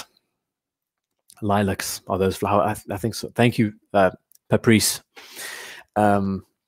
So the ladies' Nautilus has a few hidden features that the male's version doesn't have, the 5711. The clasp is so much more substantial and hidden and better done and more solid. Russell gave me a full lecture the other day explaining about it, and it's great. So diamond set bezel, nice and subtle. Also enjoy the way the batons are done here. A little bit more organic, a little bit more rounded, not so staunch and Bauhaus in a way. You know, it's a little bit more free flowing. Having the 12 there, does it work so well? I don't know. Definitely separates the watches from the standard double baton layouts that we know so much. Yeah, I think we have more. Hold on. Yes, we do. Oh, this is the king. What a beautiful shot. Enjoying coffee with, I don't know why I've saved so many of these. I'm quite enamored by how this watch has been done. Beautiful dial. Love the baguettes. I'm not so much of a fan of the anniversary text on the dial, very much. It'd be better if it was on the back, like so many other things in the world. But the color is there, and again, very stylistic. Oh, cool. Now we're jumping to movements. I don't know how this was saved, but this is the Zeitwerk Phantom that I think we have featured before. And it's just great. Lange and their movements. It's amazing what we've been able to discover over the course of this year. In my case, I've learned so much. I've seen so much in this hobby. Even though we've had so many restrictions, I've been able to get out and visit a few people and hang out and learn a bit more about their collecting philosophies. And I can tell you what's more fascinating about this hobby over the watches is trying to understand why people collect what they do and what the reason is. I think this is the most complicated movement that Lange makes. I've spoken about it enough times before, that it's got all the bells and whistles, so many parts. To get an analog display that reads digitally, very difficult to do. I feel like this is one of the last. No, we got a few more. Another shot of the Cloysan dial. Movements are like artwork. They really are, Mark. There's no comparison. Yeah, world time. Gotta love it. A real archive piece. Also enjoy the way they do the crown guards here. I find the deco, I don't know why the mouse isn't, there we go. I find the deco inspirations really clean. Works nicely. They correspond so nicely with the way the lugs flow. There's this organic feel to them overall. Oh, and here's another. I mean, this is Russell's pride and joy. I was asking him a question about if he had the choice of choosing one watch in his... Thank you, Nefarion. Again, I'm so stupid with my... Cloysanet. Okay, that's how you say it. I need to print it and put it on my wall. Cloysanet. Next to a quote, just to remind myself every morning when I wake up. I love that. I love it. So, yeah, let's talk about this for a bit. This is a 5370. No? Being a enamel dial... So I asked Russell about this watch. Which would he choose if he had the chance? And he pretty much said that this would be the one he would go for. Many reasons. You'd think he's a Lange collector, but he does have quite a good set of pieces in the Patek line. He's more of a Patek collector, he tells me. There's nothing to really criticize about this watch. It is unreal. Enamel dial, beautiful movements. You've got a flyback. It is a flyback complication as well as being split chronograph. The balance is there. You have the offsetting of the subdials, which is so clean and sharp. I just like the little touches, like they've included hobnails here at the base where they didn't have to include anything. Just tightening up where you would see the 4 and the 8. Sadly, nothing over here. They could have just added like a little notch of a square or something. But there's just so much attention to detail, I think. Does that say? Yeah, it does say email. So what they do is they put this on the dial so that you know that when you turn it over, they've got the Patek email address if you want to reach out to them on the back of the watch. No, it's French for enamel. I've learned that the hard way by a few enthusiasts. But it's just everything, you know. It's the Breguet numerals. It's the loom. Yeah, and the size is also fantastic. It's like 39 mils. And yeah, Russell has quite a specific genre of pieces that he goes after. He likes them pretty small in size that are easy to wear as dailies. That thing connects to Instagram. James Con, yes, it is. It's fully network capable. That's great. I love it.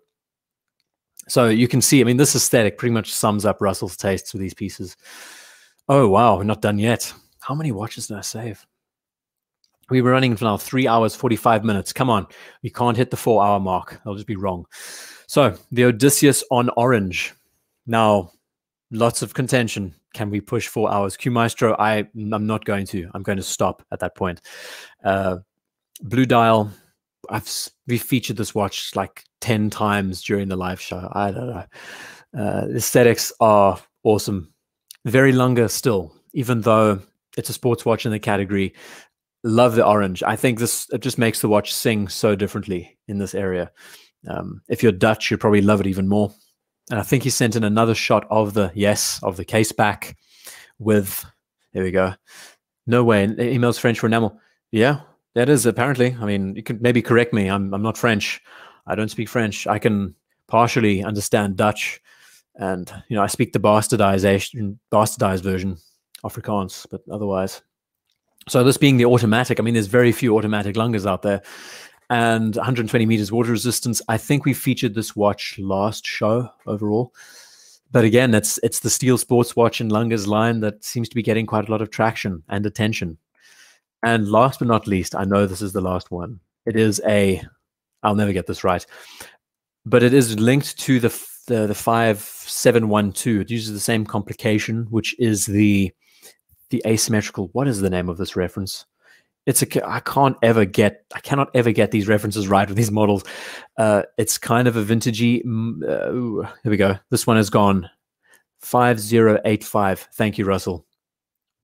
So I've handled a 5712 with the offsetting. It's not for everyone, but it does have some good character to it. Power reserve over here, sub-seconds, date, moon phase. Kind of reminds us of the newly released 5000 and it's the 6006, 6007. Yeah. I mean, we've had our fix of watches today, I think, right? Still made it to the show. BS, you did. We've just about to wrap it up, though. Tritium Lume. Yes, probably. Looks kind of, yes, it does look like it's faded quite a bit. Definitely a watch of its time, the way it's been done. This Patek looks a bit like a GP. I mean, this aesthetic, the whole rounded nature of the numerals running around it, kind of modern, neoclassical. I don't know how best to describe it. But hell, it's been a good show. It's been so fun. I always enjoy these. I always enjoy chatting amongst all of us. Again, come for the watches, stay for the conversation going on behind the scenes. And just before we hit the 4-hour mark, I am going to close this off at 10 minutes to the 4-hour mark. Unfreaking real. 240 micro rotor, also Nautilus 5712. So the same movement caliber. It's funny how they managed to use the same movements in virtually all of their pieces. I don't think the Aquanaut uses it though. A bit of Bauhaus to it. Oh, that's when we start closing off. The word Bauhaus has just been, I honestly think it's a word that's just so overused today, honestly. It's kind of been a bit of a loss, a dismissal of what the word truly means to an extent. It wasn't all just about being dogmatic. It was also about being creative and fun and out there with their approaches. Love it. To all the 108 of you still watching, thank you so much for being here, for supporting the show, the channel, supporting me in many ways. I've had the most beautiful emails sent from all of you over the last couple of months. And, you share all sorts of things with me about your backgrounds and about what you've been going through over the course of this year, and the fact that I have done what I've done. Don't know what it has been exactly. I can only observe from a first-person perspective. It really means a lot that I've been able to, create a bit of levity to just make this a more fun journey for all of us. And hopefully next year, even though I'm feeling quite inspired to work, I can't think of any good topics at the moment. I'm literally on a blank. So over the next 2 weeks, I'm going to start listing some ideas down and thinking more about how to get more into the philosophy and more into the design, much deeper, going deeper and deeper into the area. I think that is one of the USPs about this channel, is we can start trying to address more about the person behind the watch. Not so much the watch, can definitely do that, but I do love the thinking around it too. And yeah, do squale. Oh, I'd love to. I would love to. And burst out laughing while I'm doing it. Guys, thank you for the super chats. Mark, I can't wait to connect with you, Mark, next year. It'd be so good to meet up. And so many more of you. I mean, I have a lot of you on email. I have a lot of you on WhatsApp. So yeah, we're going to make a plan to have a get together maybe. It'll be so, so good. And 2021, the next time you hear from me, no, that's not true. Next week, I'll put a video up. But the next time we do a live show, it'll be, I'm thinking January 2nd. Nothing better than killing a hangover than watching a live show and me putting you all to sleep. That'd be a good time. I've got a bit of a surprise. And it involves a lot of work from my side, but it's a bit of a highlight reel. Doesn't require any input from you. It is just me sharing what you have all shared with me over the course of this year. And the idea is basically, to all the 98 of you watching, the best wrist shots that have been sent in over the course of last year. So think of it, 20 folders, 100 plus submissions, and I basically have to choose between 8 and 10 from each folder. They don't have to be the best pieces in the high horology space. They can be the most beautifully photographed. Yeah, we're going to have a good time. I think it'll be a lot of fun to do. It's just going to take some time to curate, and it should be a joy. So I'll call it something like the highlights of 2020 wrist shot week, whatever. We'll work it out when we get there. But just in closing, reading off Megan's message, wishing a Merry Christmas to all of you. Yes, stay safe, looking after yourselves, looking after your families, taking care of yourselves mentally. I think that's what I hope that this page has managed to do, is to just keep you thinking about other things instead of this hobby as a whole. It's nice to think a little bit more away from the consumerism, the pure rampant consumerism around watches, and more about what about these things speak to you, and what is it about the hobby that brings you back to it all the time. And yeah, going to evolve on that subject a lot more over the course of next year. So it's going to be a joy. Nick, and to all of you again who are sending in your messages to me, it's an absolute pleasure. Thank you. I can't, another way of just thanking you all from the bottom of my heart, from over the course of this year, what you've been able to contribute, the support I've received. It's humbling, boy. It is so humbling. Pretty amazing, I gotta say. It's such a pleasure doing this, and I really hope you have enjoyed the time. And we are like, what, 6 minutes away from 4 o'clock, so I am most definitely going to close up. But ladies and gentlemen, look after yourselves. Have a superb Christmas with the family, and we will be catching you again. The next live show will be in January 2021, and anything's better than this year, right? So yeah, ladies and gents, tot ziens, Tycho. Good to have you here. And everyone else, look after yourselves. Cheers for now. Love you all. See you in 2021. Has a nice